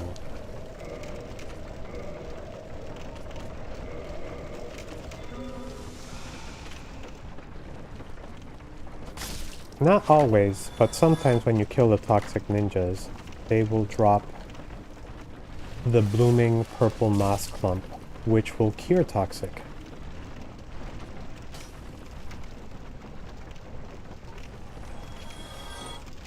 We got lucky there. So we don't have to actually reset. We can just get the hell out of here.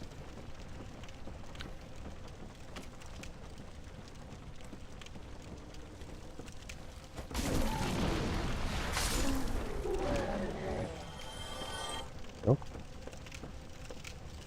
Now there is a lot more exploring to do in Blighttown, but we're not going to do it now. Because that wasn't part of the scope. The scope was to get the green, and once we make it back to Firelink, we are gonna knock that out of our list.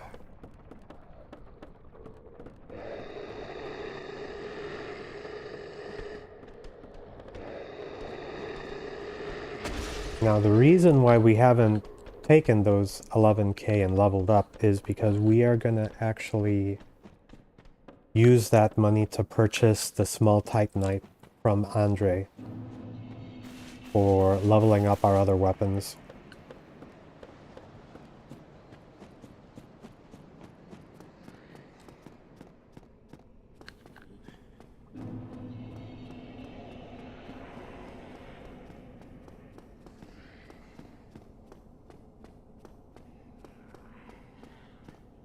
Right.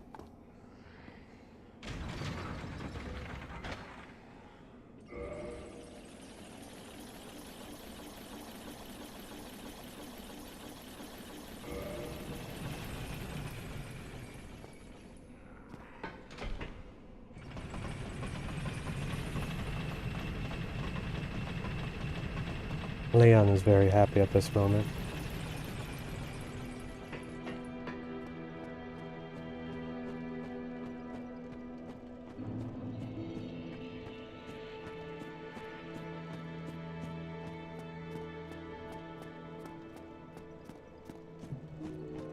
So we give the Firekeeper the Firekeeper souls, and that's how she levels up our Estus Flask.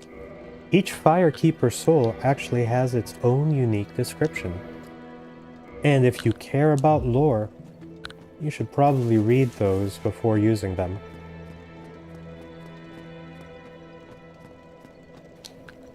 Now, something I didn't mention, but was true at the time, when we were going up, and that location where I killed the Toxic Ninja, there is actually another Firekeeper soul over there, but that's going to trigger a game event that I don't want to trigger yet.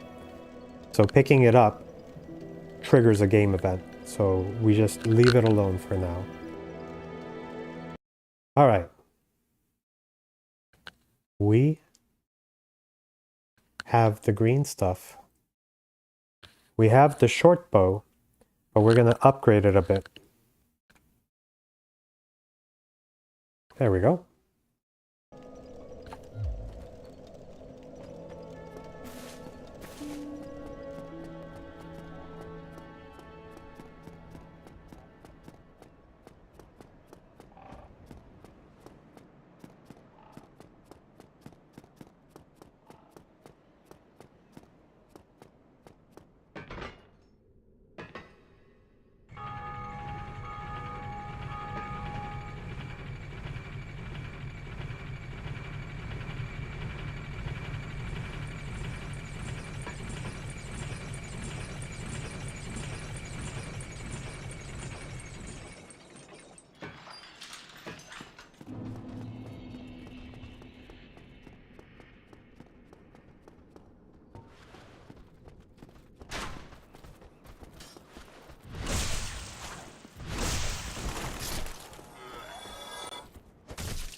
Okay, we're going to change for the Grass Shield, because it gives us 100% physical damage negation and 80% magic damage negation.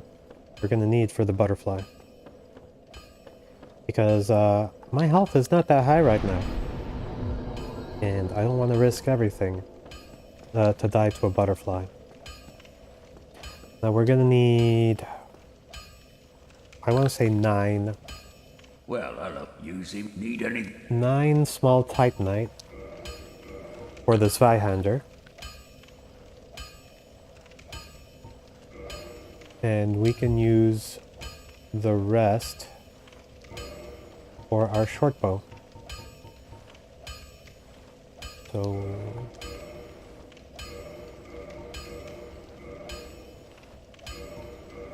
there we go. Don't get yourself neither of it.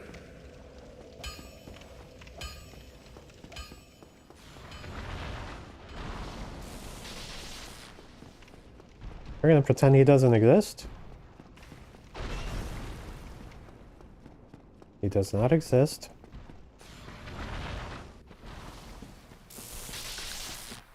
You don't look at him, he can't see you.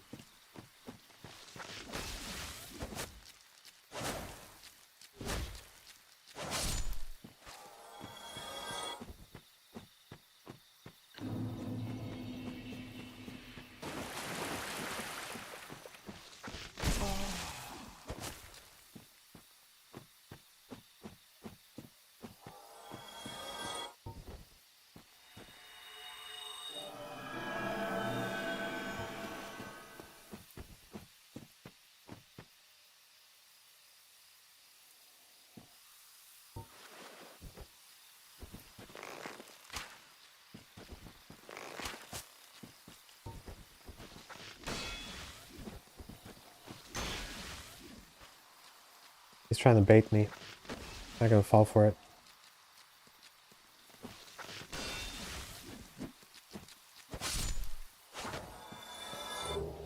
See, this is what happens. If I go here, ambush.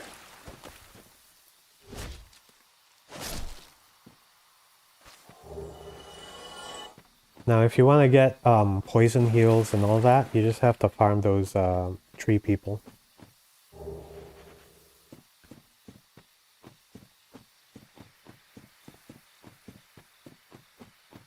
How many humanities do we have? 2 plus 5 plus the 1 we have. Alright. Okay. We're actually gonna go human so we can summon an NPC.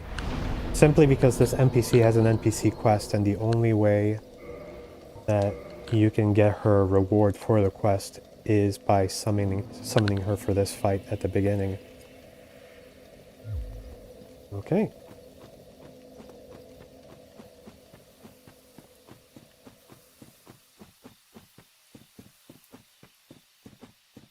That's an ambush.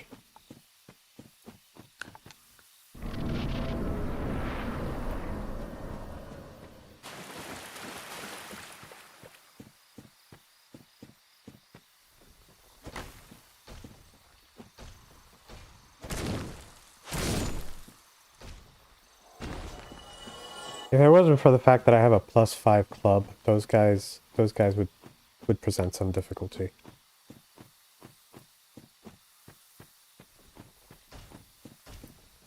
Oh, we got another one.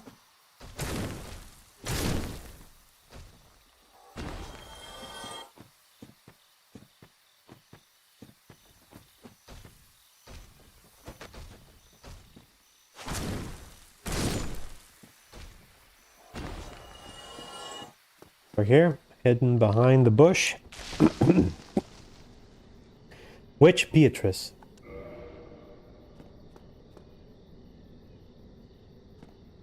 Now, I think part of the reason she's here is because the butterfly, basically you can't hit the butterfly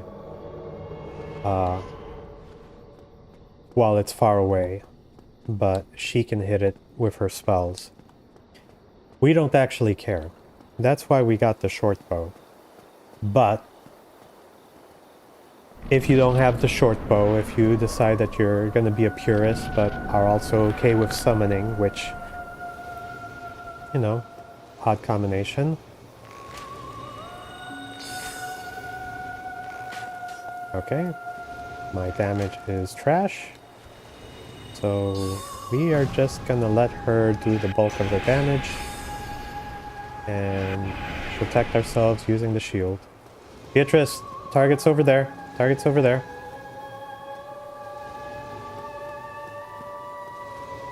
Use your magic.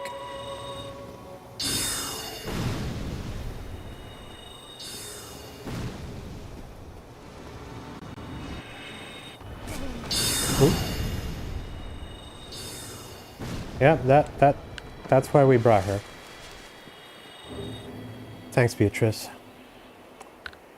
Very cool.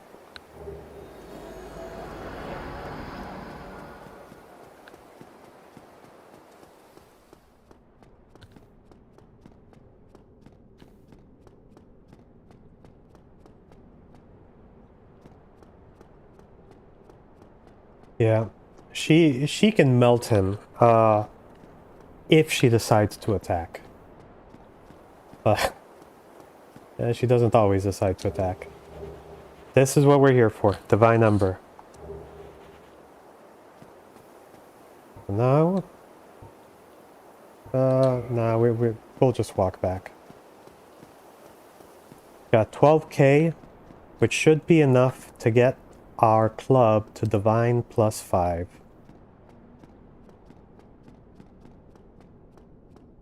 But before we do, we got our bow, and it didn't matter because Beatrice did all the work for us. Now we get a holy weapon.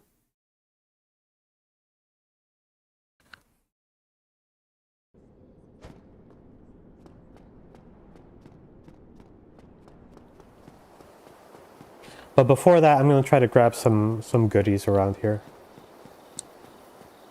There's the iconic John Dark Souls armor, as well as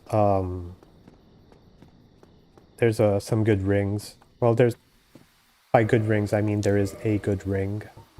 I don't need the rusted iron ring. No. The only issue is that I have to deal with multiple enemies at the same time.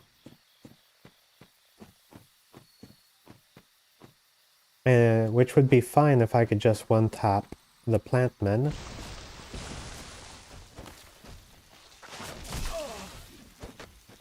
But I can't.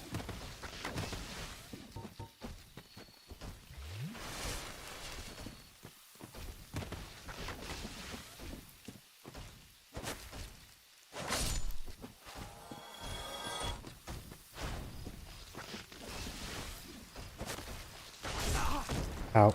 I'm okay.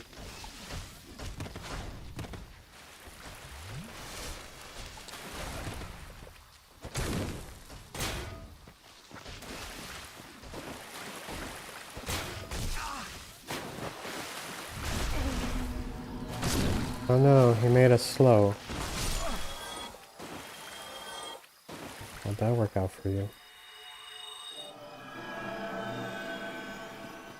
Whew.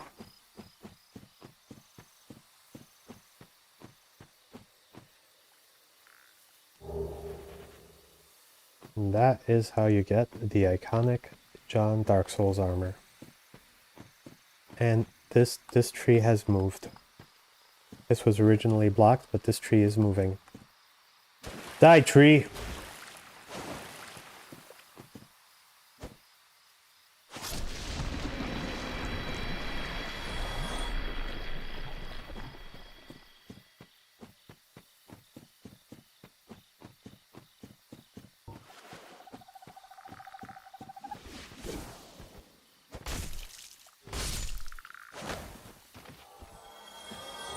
But if you ever want to know where to get the green blossoms for increased stamina, you kill those weird manta frogs. I don't know what else to call them. They're like manta rays, but frogs.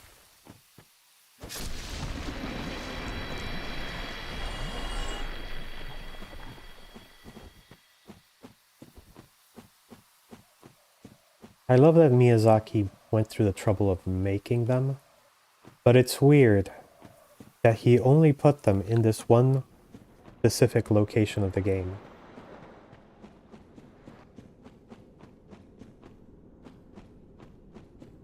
And also, after trying it out, we can definitively say that the short bow is garbage.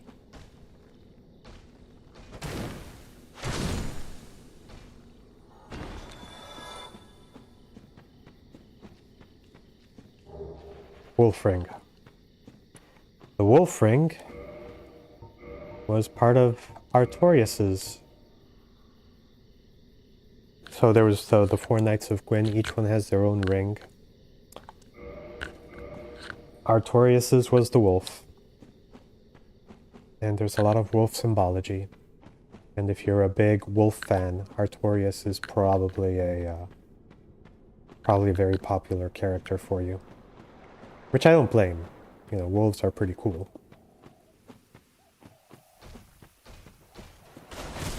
Okay.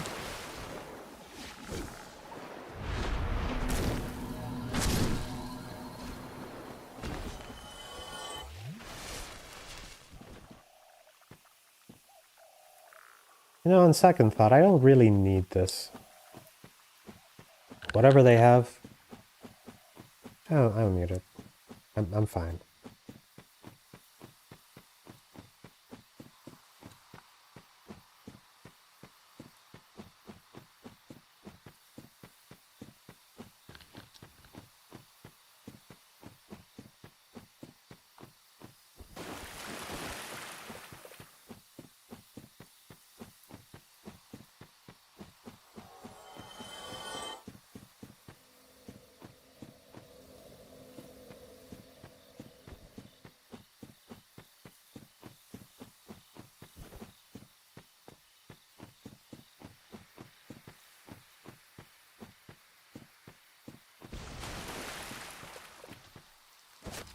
Bad plan.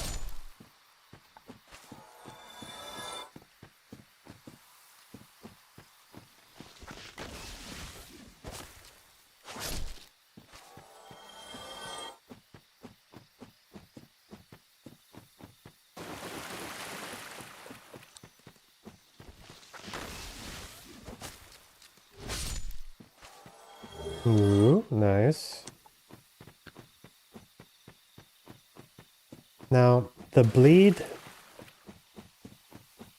red moss clump helps alleviate bleed buildup. But, like, it's very situational to use that. Because, like, curing poison makes sense. It's a status debuff that's just on you for a long time. Whereas the bleed, you can only really use it during the buildup. Because after you've bled out, you've just bled out. I've seen one of those before. Might you consider leaving that with me? I could produce divine weapons with a flame such as that. Yeah, bro. You got it. You've made a fine decision. Alright, now we can modify. And we have a divine club. And we are going to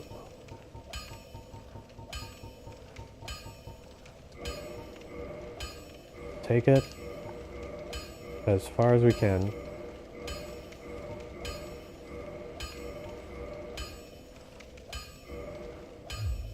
Alright. Now, we did purchase the Titanite for our Zweihander.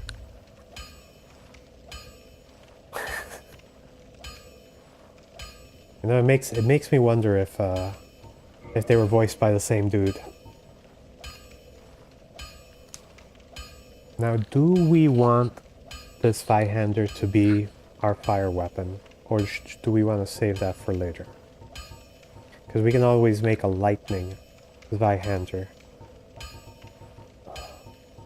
Nah, YOLO. We'll do it. We're making the fire Zweihander.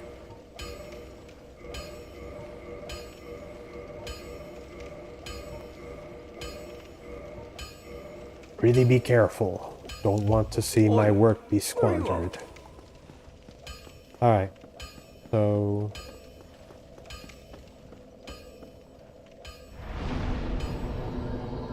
now, we are gonna do some fun stuff. and level up our strength. So when the time comes, we'll be able to wield the Zweihander. I think we can. I think we actually can wield it now, with but we'd have to do it two-handed. Let's do the test. There we go. Weaken Zwei.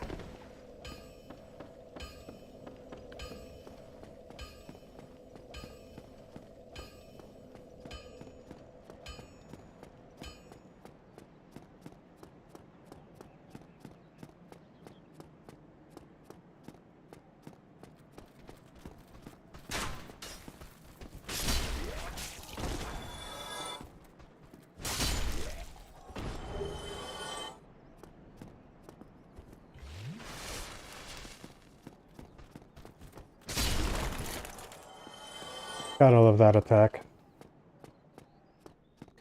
Okay.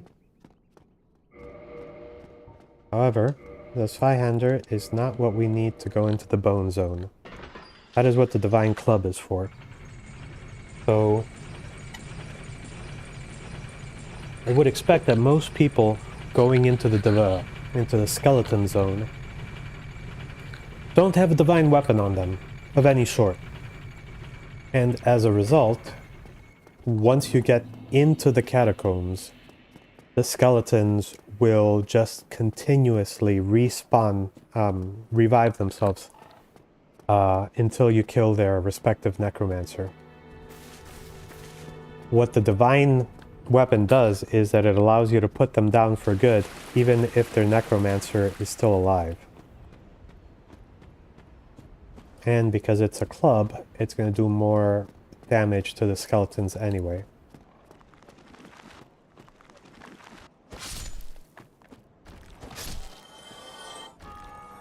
Okay, so to not give you the impression that this place is easy, for the sake of comparison, this is what would have happened if I came here with an unupgraded mace.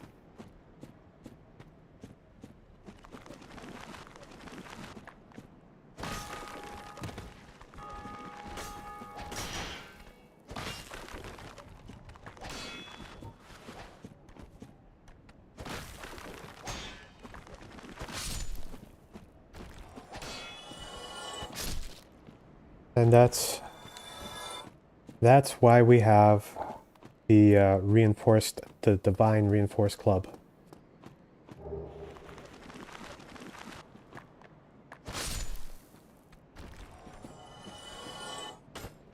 Oh, yeah, you know, I forgot about that.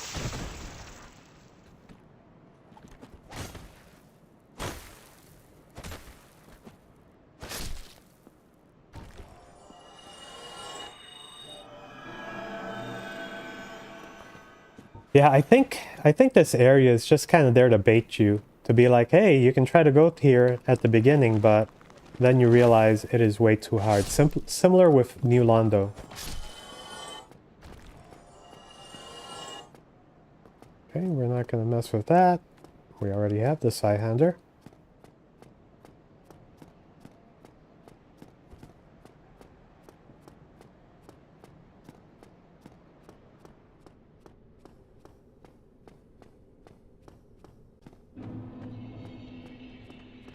Now that is the first of the immortal skeletons. If you try to kill him using the mace,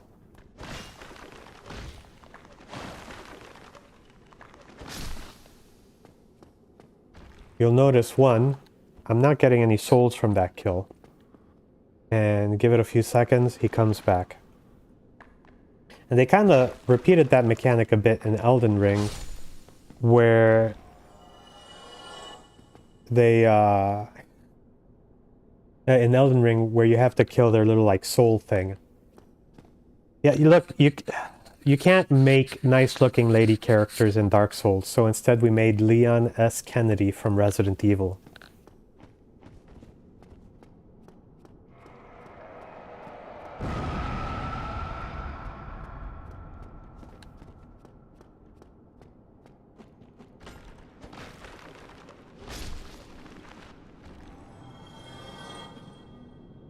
And I actually do have an old man character in Elden Ring who's a wizard.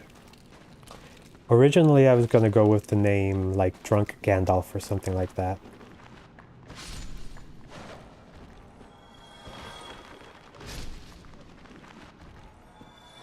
But you'll never see Drunk Gandalf.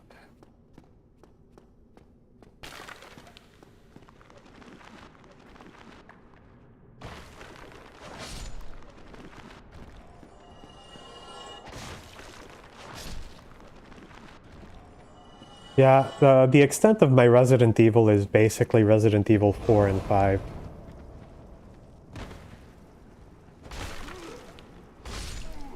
Alright, that is the first Necromancer. So, all of those first skeletons will now die normally if you kill them with a regular weapon. Actually, I do have a couple of videos with Drunk Gandalf. There's one where he annihilates Metzir using tactical orbital strikes. Alright, we're gonna rest here. This is our new checkpoint. I'll send you a link to the video later, if you can see it.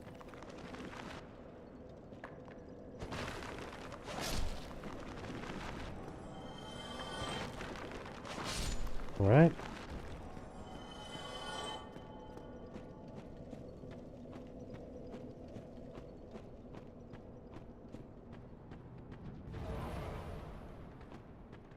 So that is the Necromancer for these skeletons.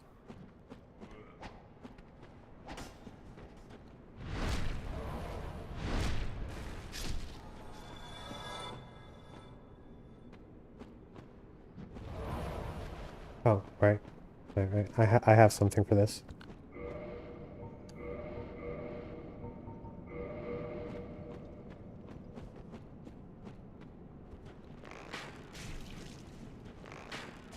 This is gonna take forever.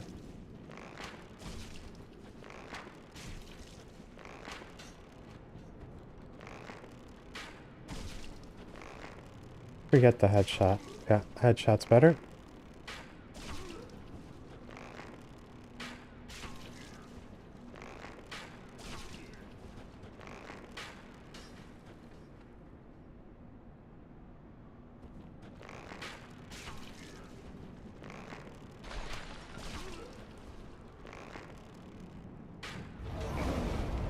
Oh.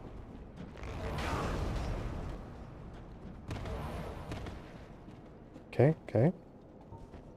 Message received. We gotta let him be aggro for a bit.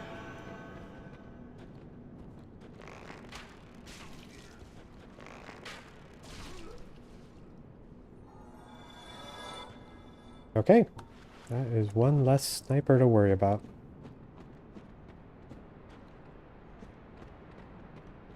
Over here, come on.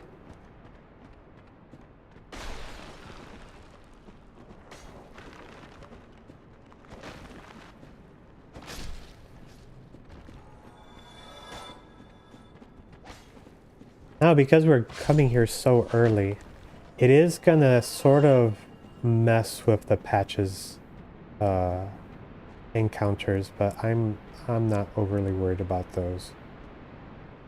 So first things first, we're gonna kill Pinwheel by jumping here. Taking our drink.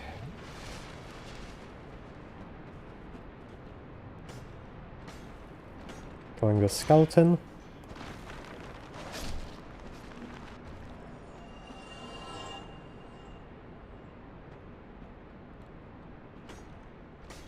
And we have the hidden summon of Paladin Leroy.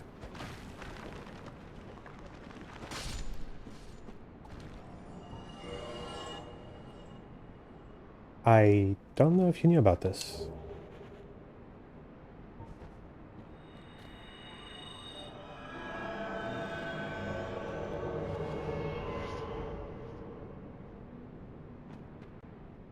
Paladin Leroy is our boy. He's gonna help us out.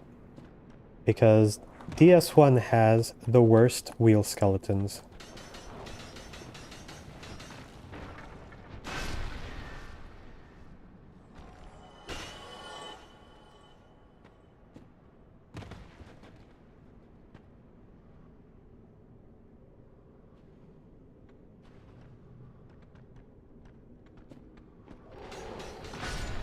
Thanks, Leroy. Very cool. That kind of freaked me out.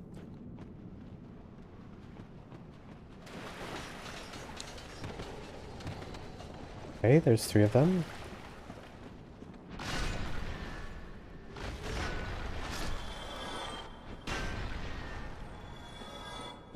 It's theorized that the wheel skeletons are also a Berserk reference.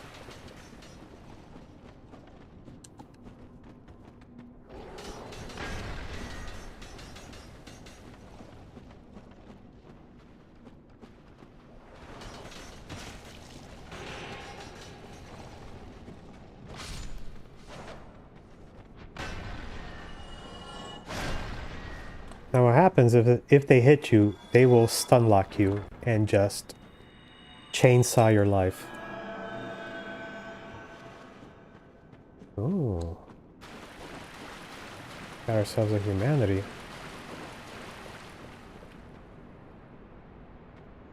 I'm just taking advantage of the fact that we have Paladin Leroy. So we can do one more thing.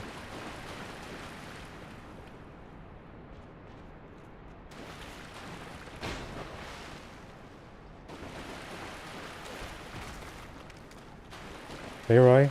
Leroy, where are you? Leroy?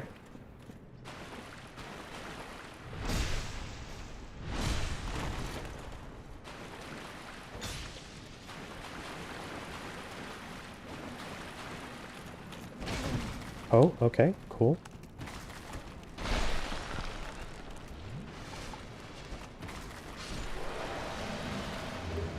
Thanks, Disembodied Skull. Very cool. Alright, where'd our boy go? Leroy, where are you? Thanks for nothing. Alright.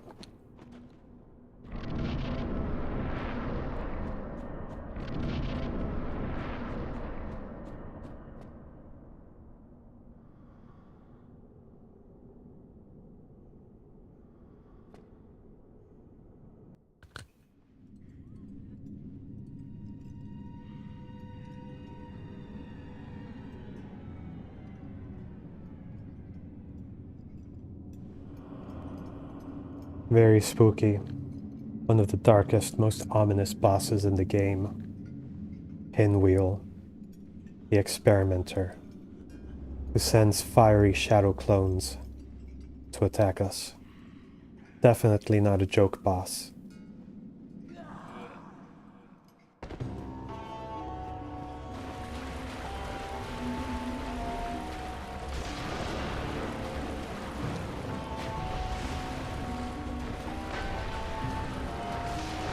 Okay. That must be the real one.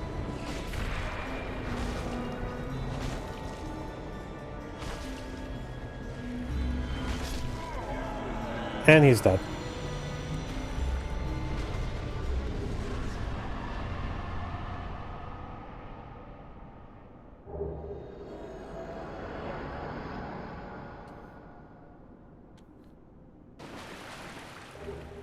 We got the Mask of the Mother.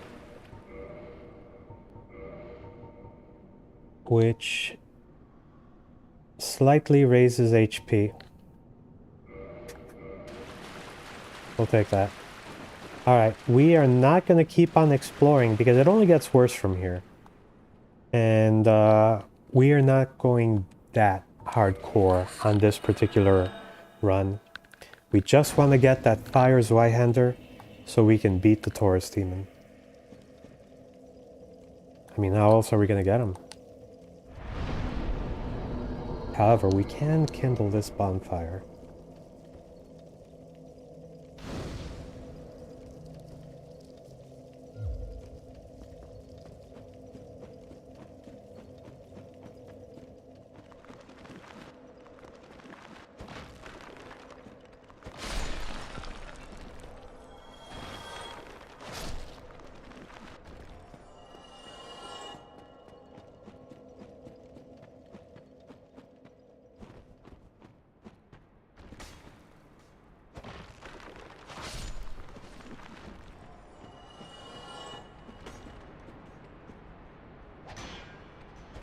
tell you what though, I actually don't hate this place.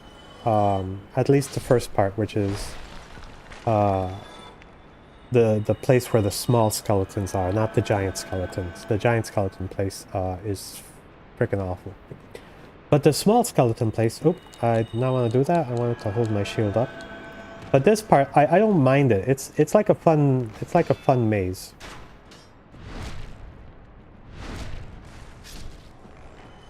However, and this is a big however, it kind of pays to have that divine weapon, so that you don't have to be constantly worried about an army of unkillable skeletons until you manage to clear the necromancer.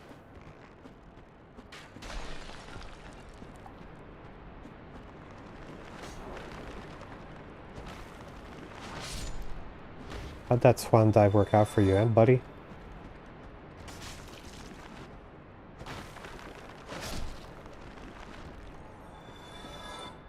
Alright, when you see them holding their sword in a funny way like that, and the next attack is going to be an automatic parry, so you just have to wait for them to release that stance. If I do a parry, maybe that'll get their AI thinking. Nope, there we go.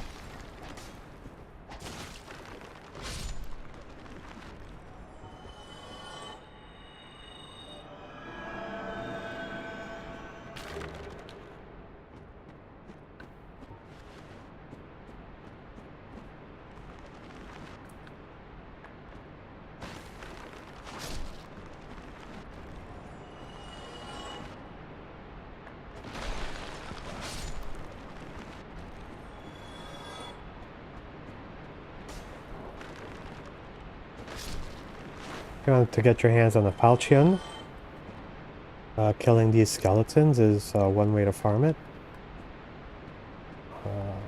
I'm not sure if there's another place where you can pick it up or purchase.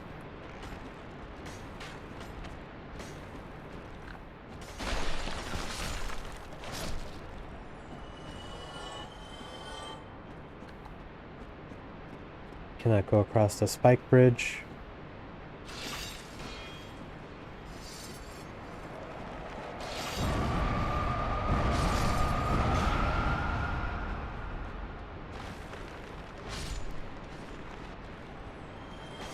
Ow. Ah, damn it. Alright, take two. Only 26,000 souls on the line.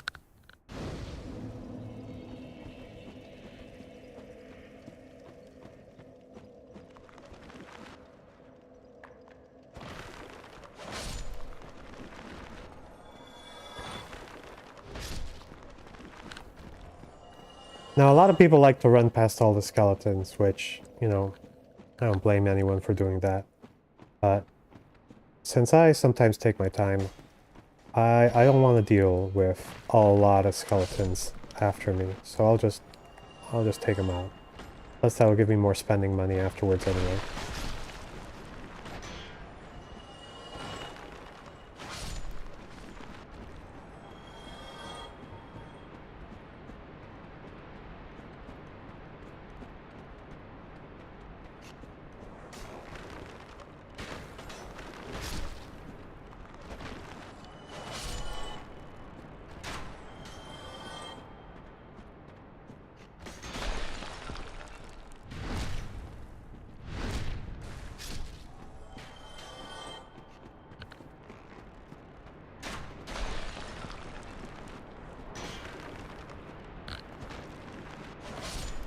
We can make it to the skeleton blacksmith. That would be great. I know Pinwheel wasn't actually on my list, but having him give us the Rite of Kindling does make the rest of the game a whole lot easier.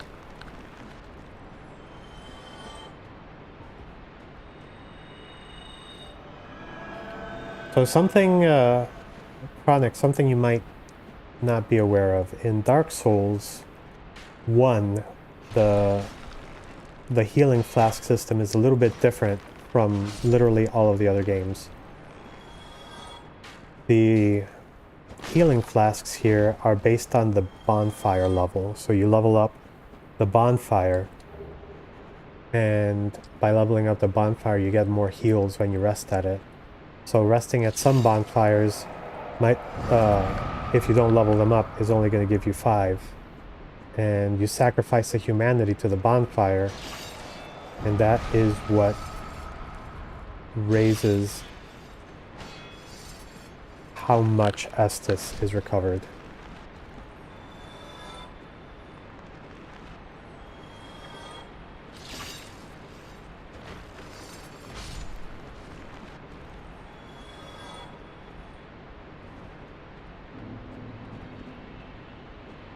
This must be the guy who got us last time.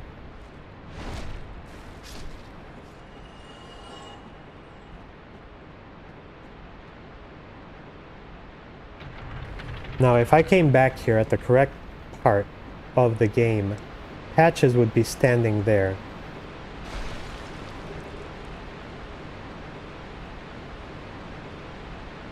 And he does a little sneaky on us. Because those levers, switches, are used to turn those bridges. And he'll turn the bridge on us if we try to cross.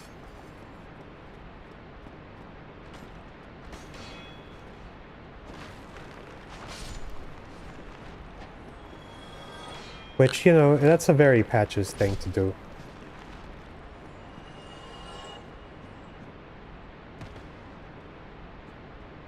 Now, that is where we want to go, but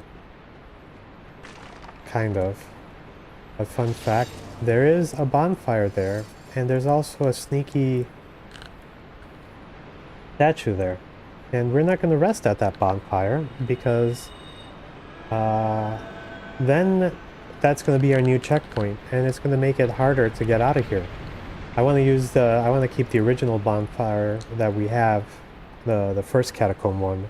Once we get the weapon leveled up, we can just get the heck out of here.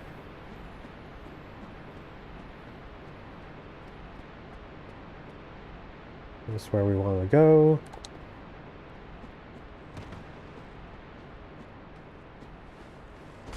I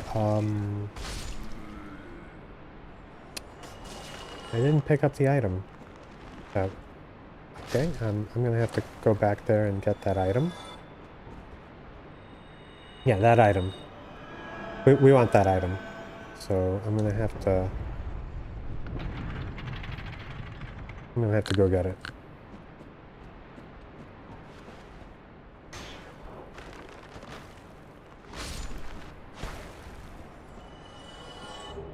Ooh, shield. Nice.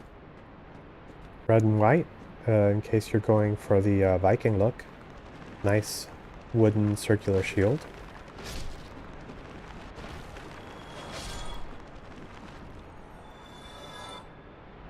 Okay, do we have anything here that matters?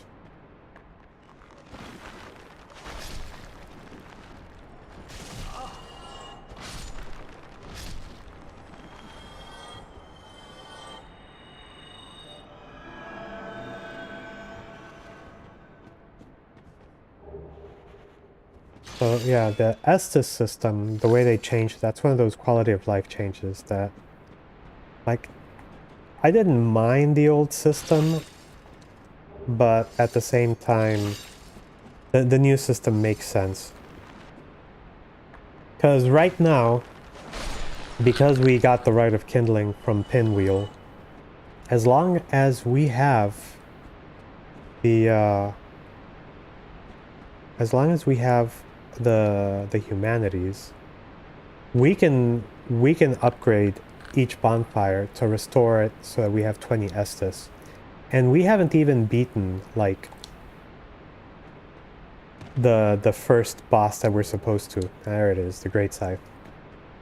So the Taurus demon is the first, like, proper boss after the tutorial.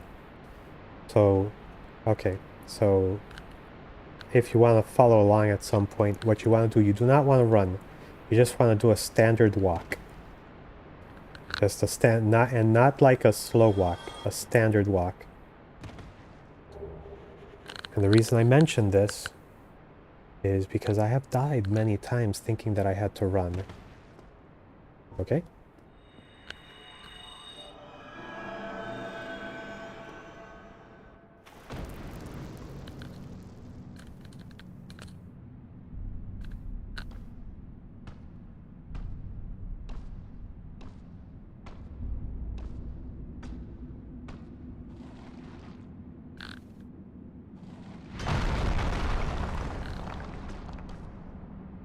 Be gone with you.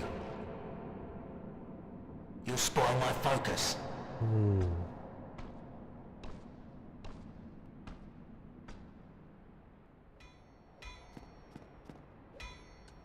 We're gonna light it, but if we sit on it, we're gonna have a bad time. Because that means we're gonna have to fight our way all the way back up. What's that then? Need some smithing? Then produce me some wares. Alright, let's modify our +5 Zweihander. Now let's reinforce it.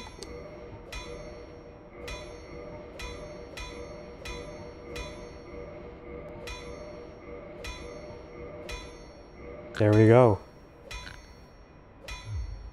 Let's see what we can purchase from him. We have the money. We'll purchase a few more of those. Let's repair our gear. The amount of time it takes for your weapons and armor to break is so astonishingly big that it's almost not even worth having as a mechanic. Be gone with you. Okay. So he actually broke this wall open, and that leads us to where the wheel skeleton guys are.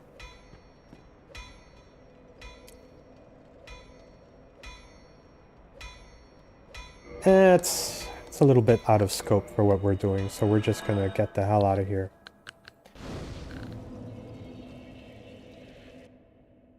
There we go.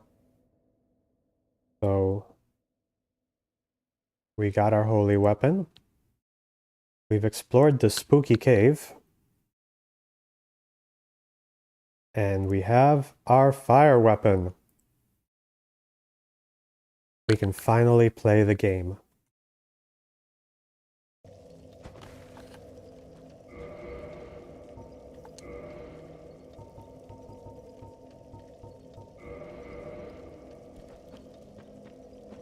Oh, let's level stuff up.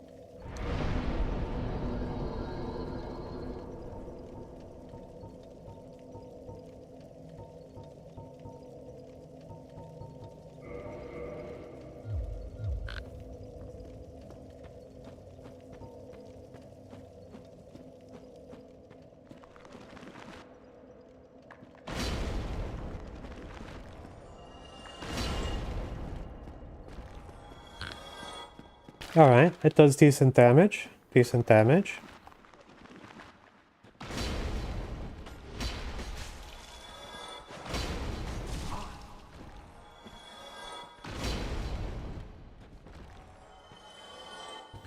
Yeah, we can work with this.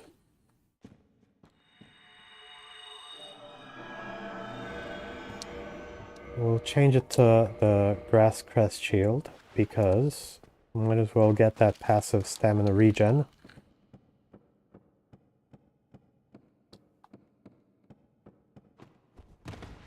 Kind of not the best roll, but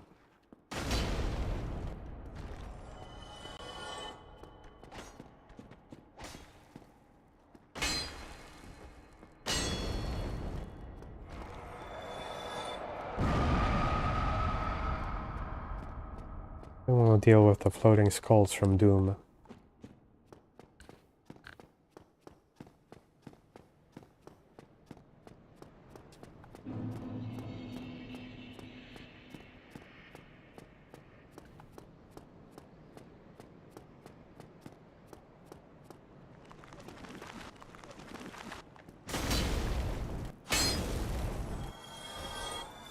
Yeah, we're gonna need more endurance. I think I'm only getting 2 swings with what I have right now.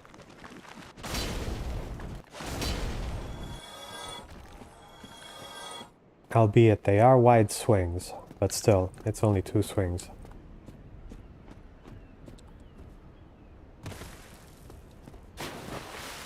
Also, as great as this weapon is, it's not going to do crap for us against enemies that are immune or highly resistant to fire. So just something to keep in mind. We're going to rest here just so we can checkpoint.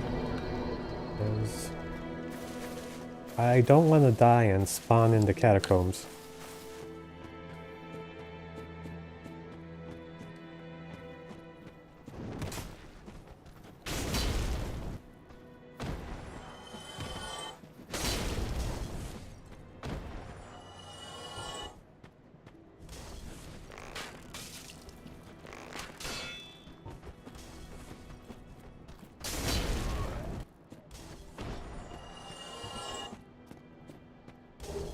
Nice.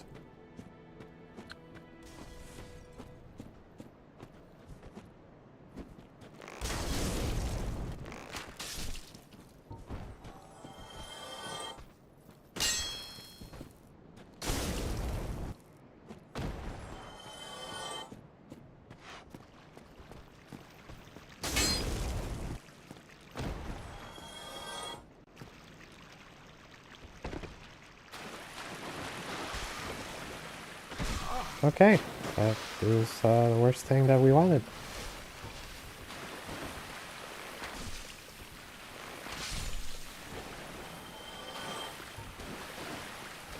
Rats in Dark Souls 1 poison you.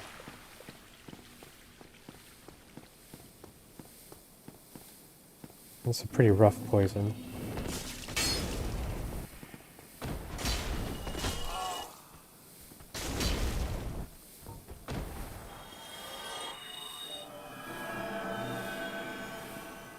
But we're gonna power through until we get to the next bonfire.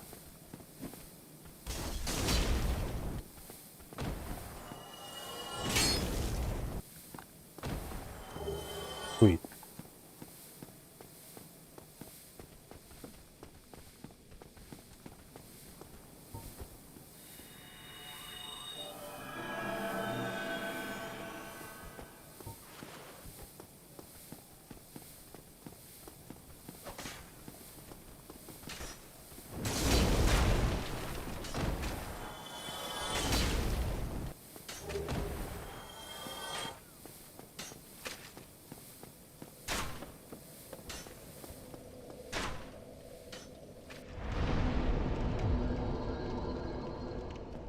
Alright. Let's go get ourselves a Taurus demon.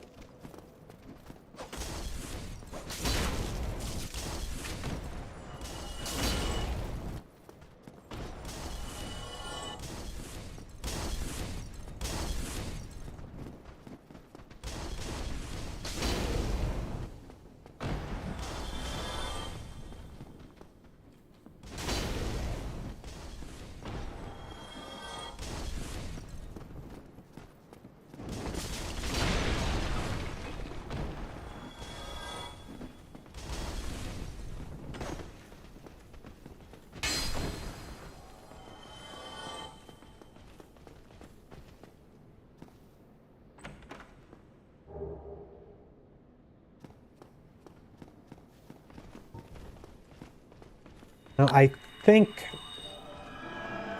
I could be wrong, and this could have been a big waste of time. I think the Taurus demon is going to take a lot of damage just from the fire.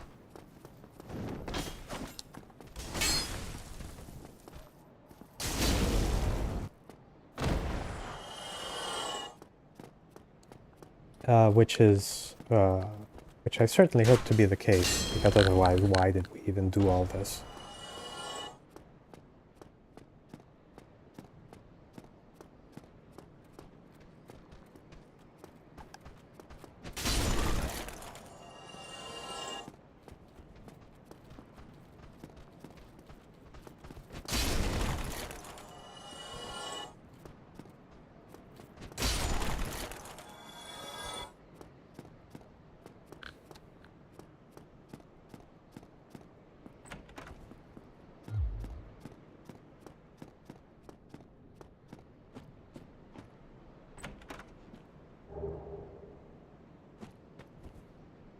Now, if you were to play the game normally, you'd want to grab that gold pine resin and coat it on the normal weapon, and that is gonna make it so that you can melt the Taurus demon's health.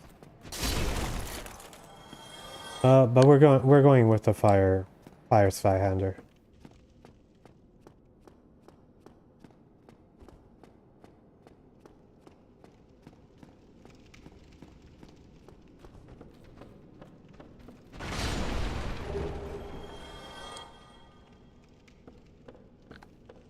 All right, guys, wish me luck.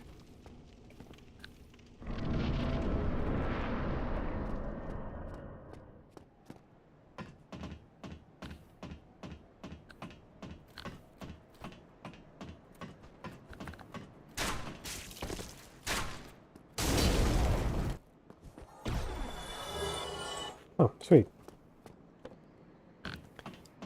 All right, now that we've taken care of the snipers, let's actually start the boss fight.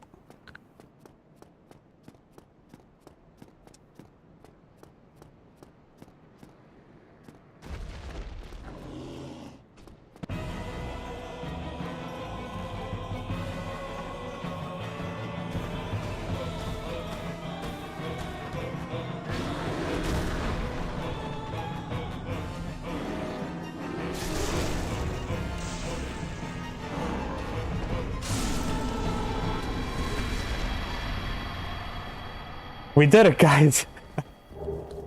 We were ready for the Taurus demon.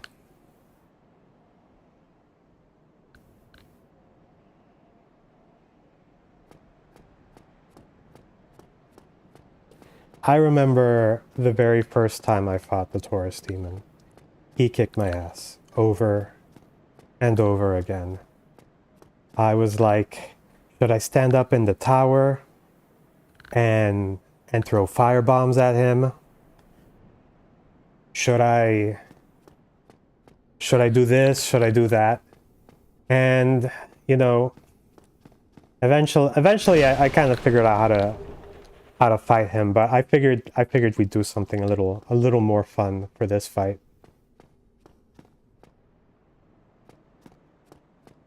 Yeah, that is not the normal way to fight the Taurus demon. Ah, hello. You don't look hollow, far from it. I am Solaire of Astora, an adherent of the Lord of Sunlight. You find that strange? Yes. No need to hide your reaction.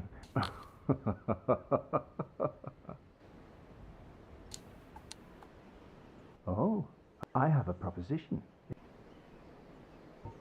The way I see it, in a land brimming... So what do you say? This pleases me. We are amidst the flow of time. There's no telling, but use the to summon one and engage. Of course we are, but I am, if you miss. Me and Solaire, we're best friends now.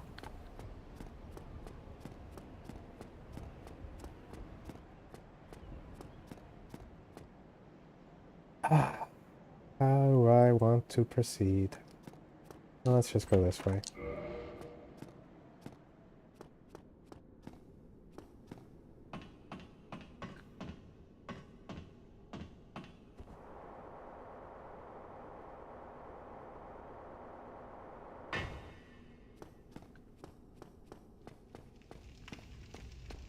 Well, that's what happens when you get the master key early on. You just have a whole bunch of different avenues to explore available to you. But now we can get this shortcut. So if you ever want to get back to that area, but we are gonna try to go unlock the ladder.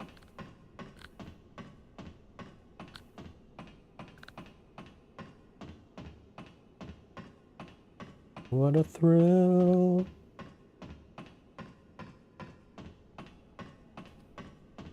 All right, here we go.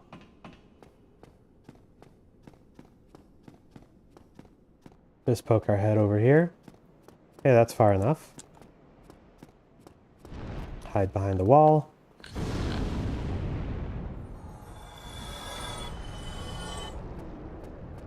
Lovely. And for early game, this is a very okay soul farm. You can use that dragon to give you 550 souls.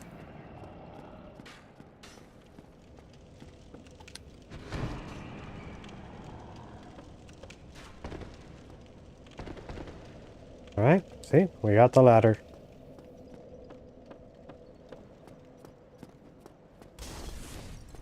And those guys are still annoying. Okay, well, Zweihander is a little bit hard to use in close quarters and against dogs. So I'm gonna switch back to the Divine Club. And we have the Chloranthy ring, so I'm not too worried about our stamina regen. So we're just gonna switch back to the Crest Shield.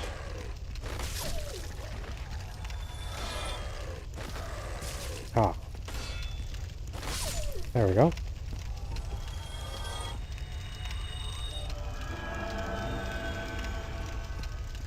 Nope, nope, nope, nope. Okay. There we go. Do one more dog.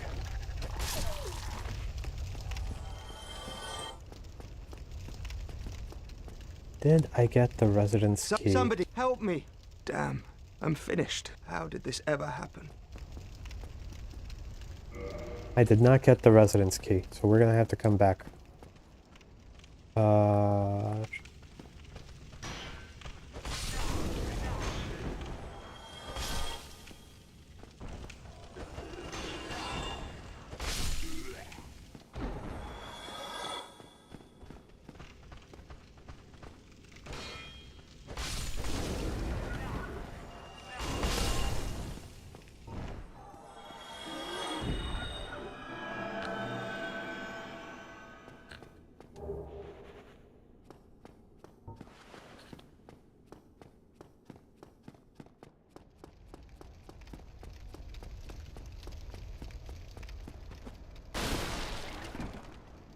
Are all of these props made out of balsa wood?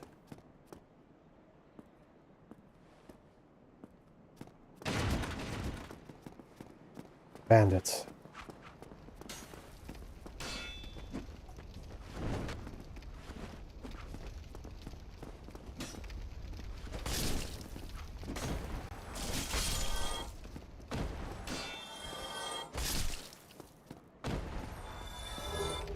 Oh, sweet.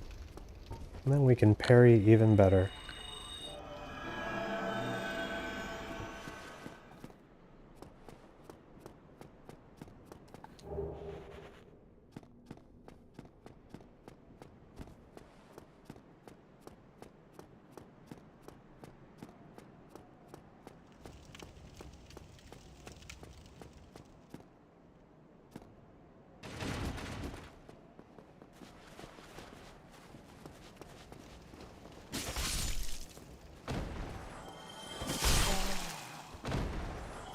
Oh, that was a close one. Okay.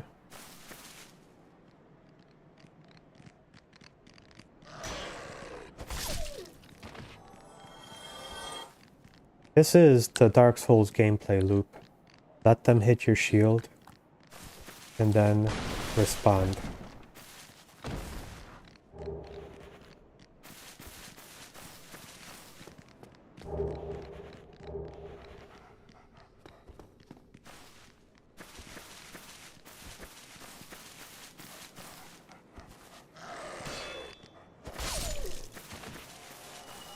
So this here's a bonus demon. Like, he wasn't even on the schedule. We're already past it. We got the Taurus demon. I had no plans after this.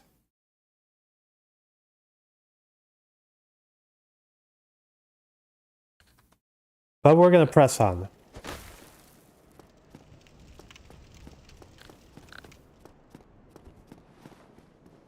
Hey, buddy.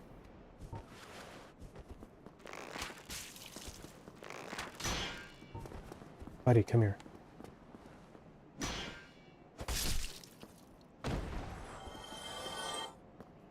You wouldn't happen to have a sneaky buddy waiting around the corner, would you?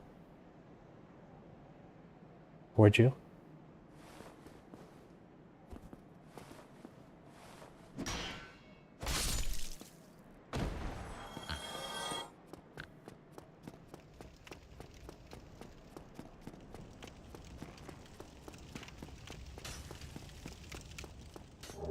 Okay, cool.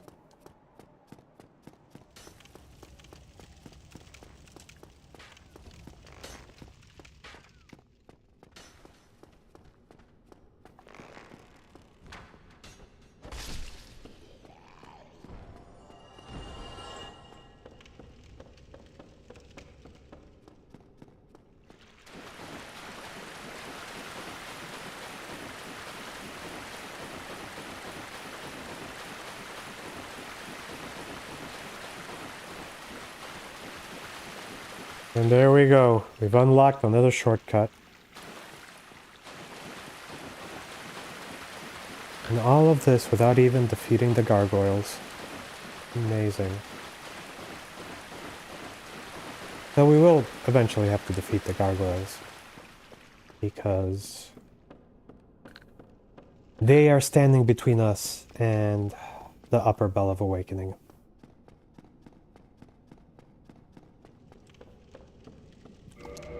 Okay. Let's see, how good is our roll if we have this Zweihander equipped? Not great, not terrible. Okay. And the reason is I want to use this Zweihander against the Copper Demon. But one of the big issues with the Capra Demon is that he'll do that first initial attack that can mess you up if you don't have a shield. Or just manage to dodge out of the way. And also to deal with the dogs.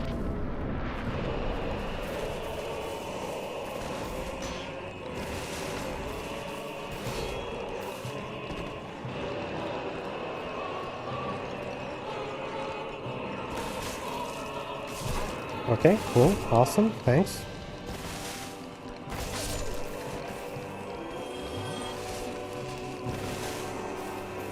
So the dogs are the real hazard. I mean, the giant demon swinging double machetes is also a hazard. But I consider him a secondary hazard. Alright, so that two-handed move he did, that one, don't even bother trying to block.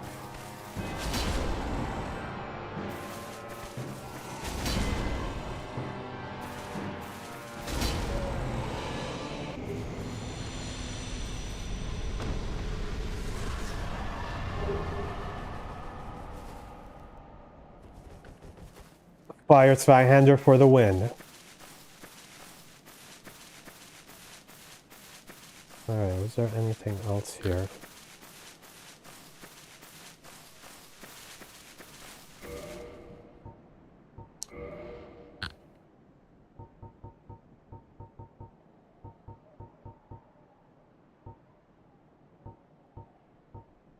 Basement. Okay, so we do have to go back up to the merchant so that we can get the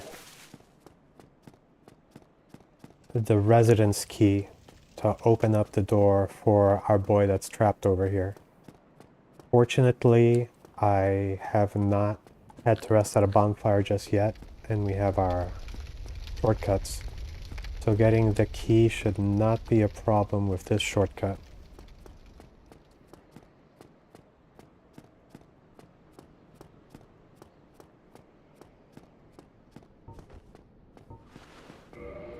Though, that being said, I kind of like how in all the Dark Souls that followed, they have 3 weapon slots instead of 2.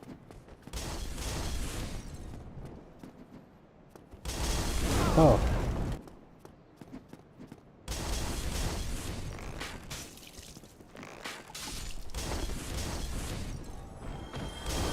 Okay. That's not great.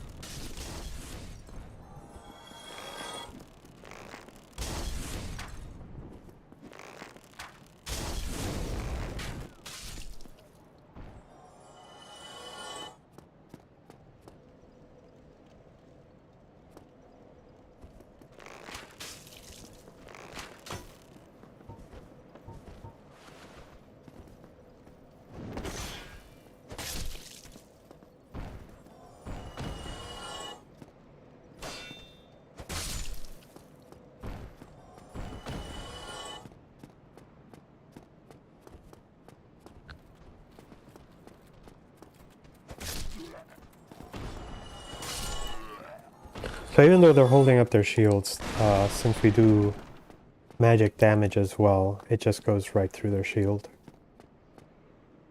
Oh, Hey, buddy. You're still keeping your marbles on. Then go ahead. Never hurts to... Yeah, and I am absolutely not Kings are gonna getting kill you trenched, for a horrible your goat. And up above. If you stick for your around... katana. I am definitely not gonna do that.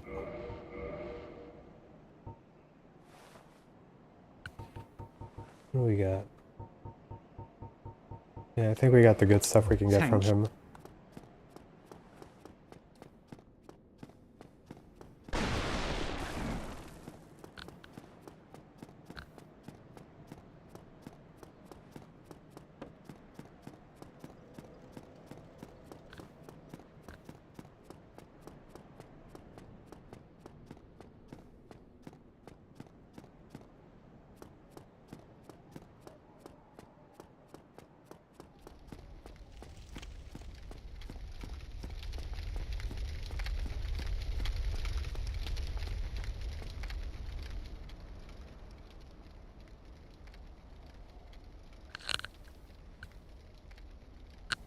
I was thinking about what it would take to get our sword to plus 10 fire.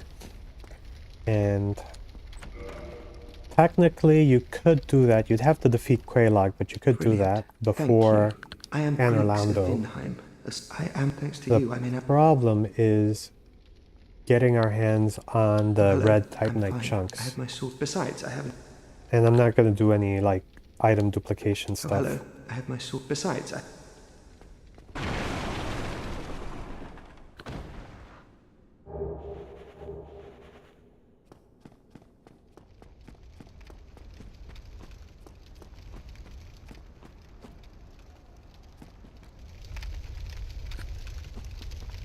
Alright. So I think this was a good run for today. Gonna get this guy back up to Firelink Shrine, and that's where I will pick up. But first we gotta get to Firelink Shrine.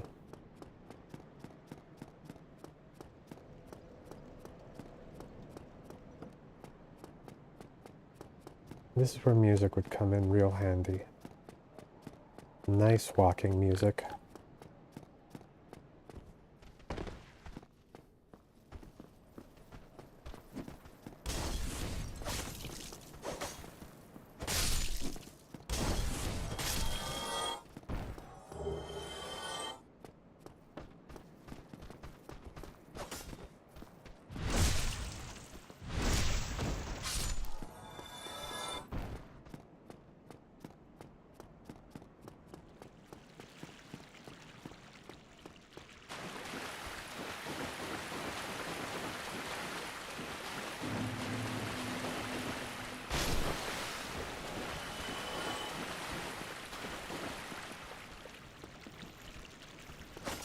I should consider getting a poke weapon for these narrow corridors,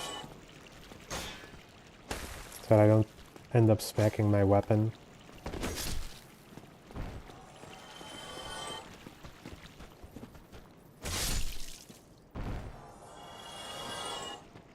That jump attack, I think that was forward strong. Yeah.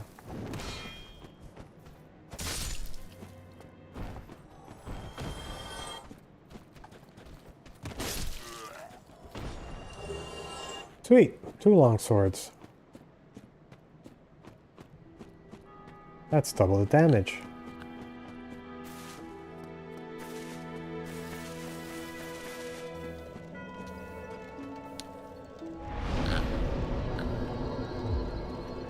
All right.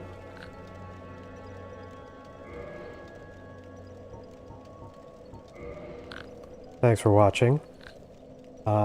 Next time I'll have to come up with a plan for how to proceed. Take care of yourself. I'll catch you all later.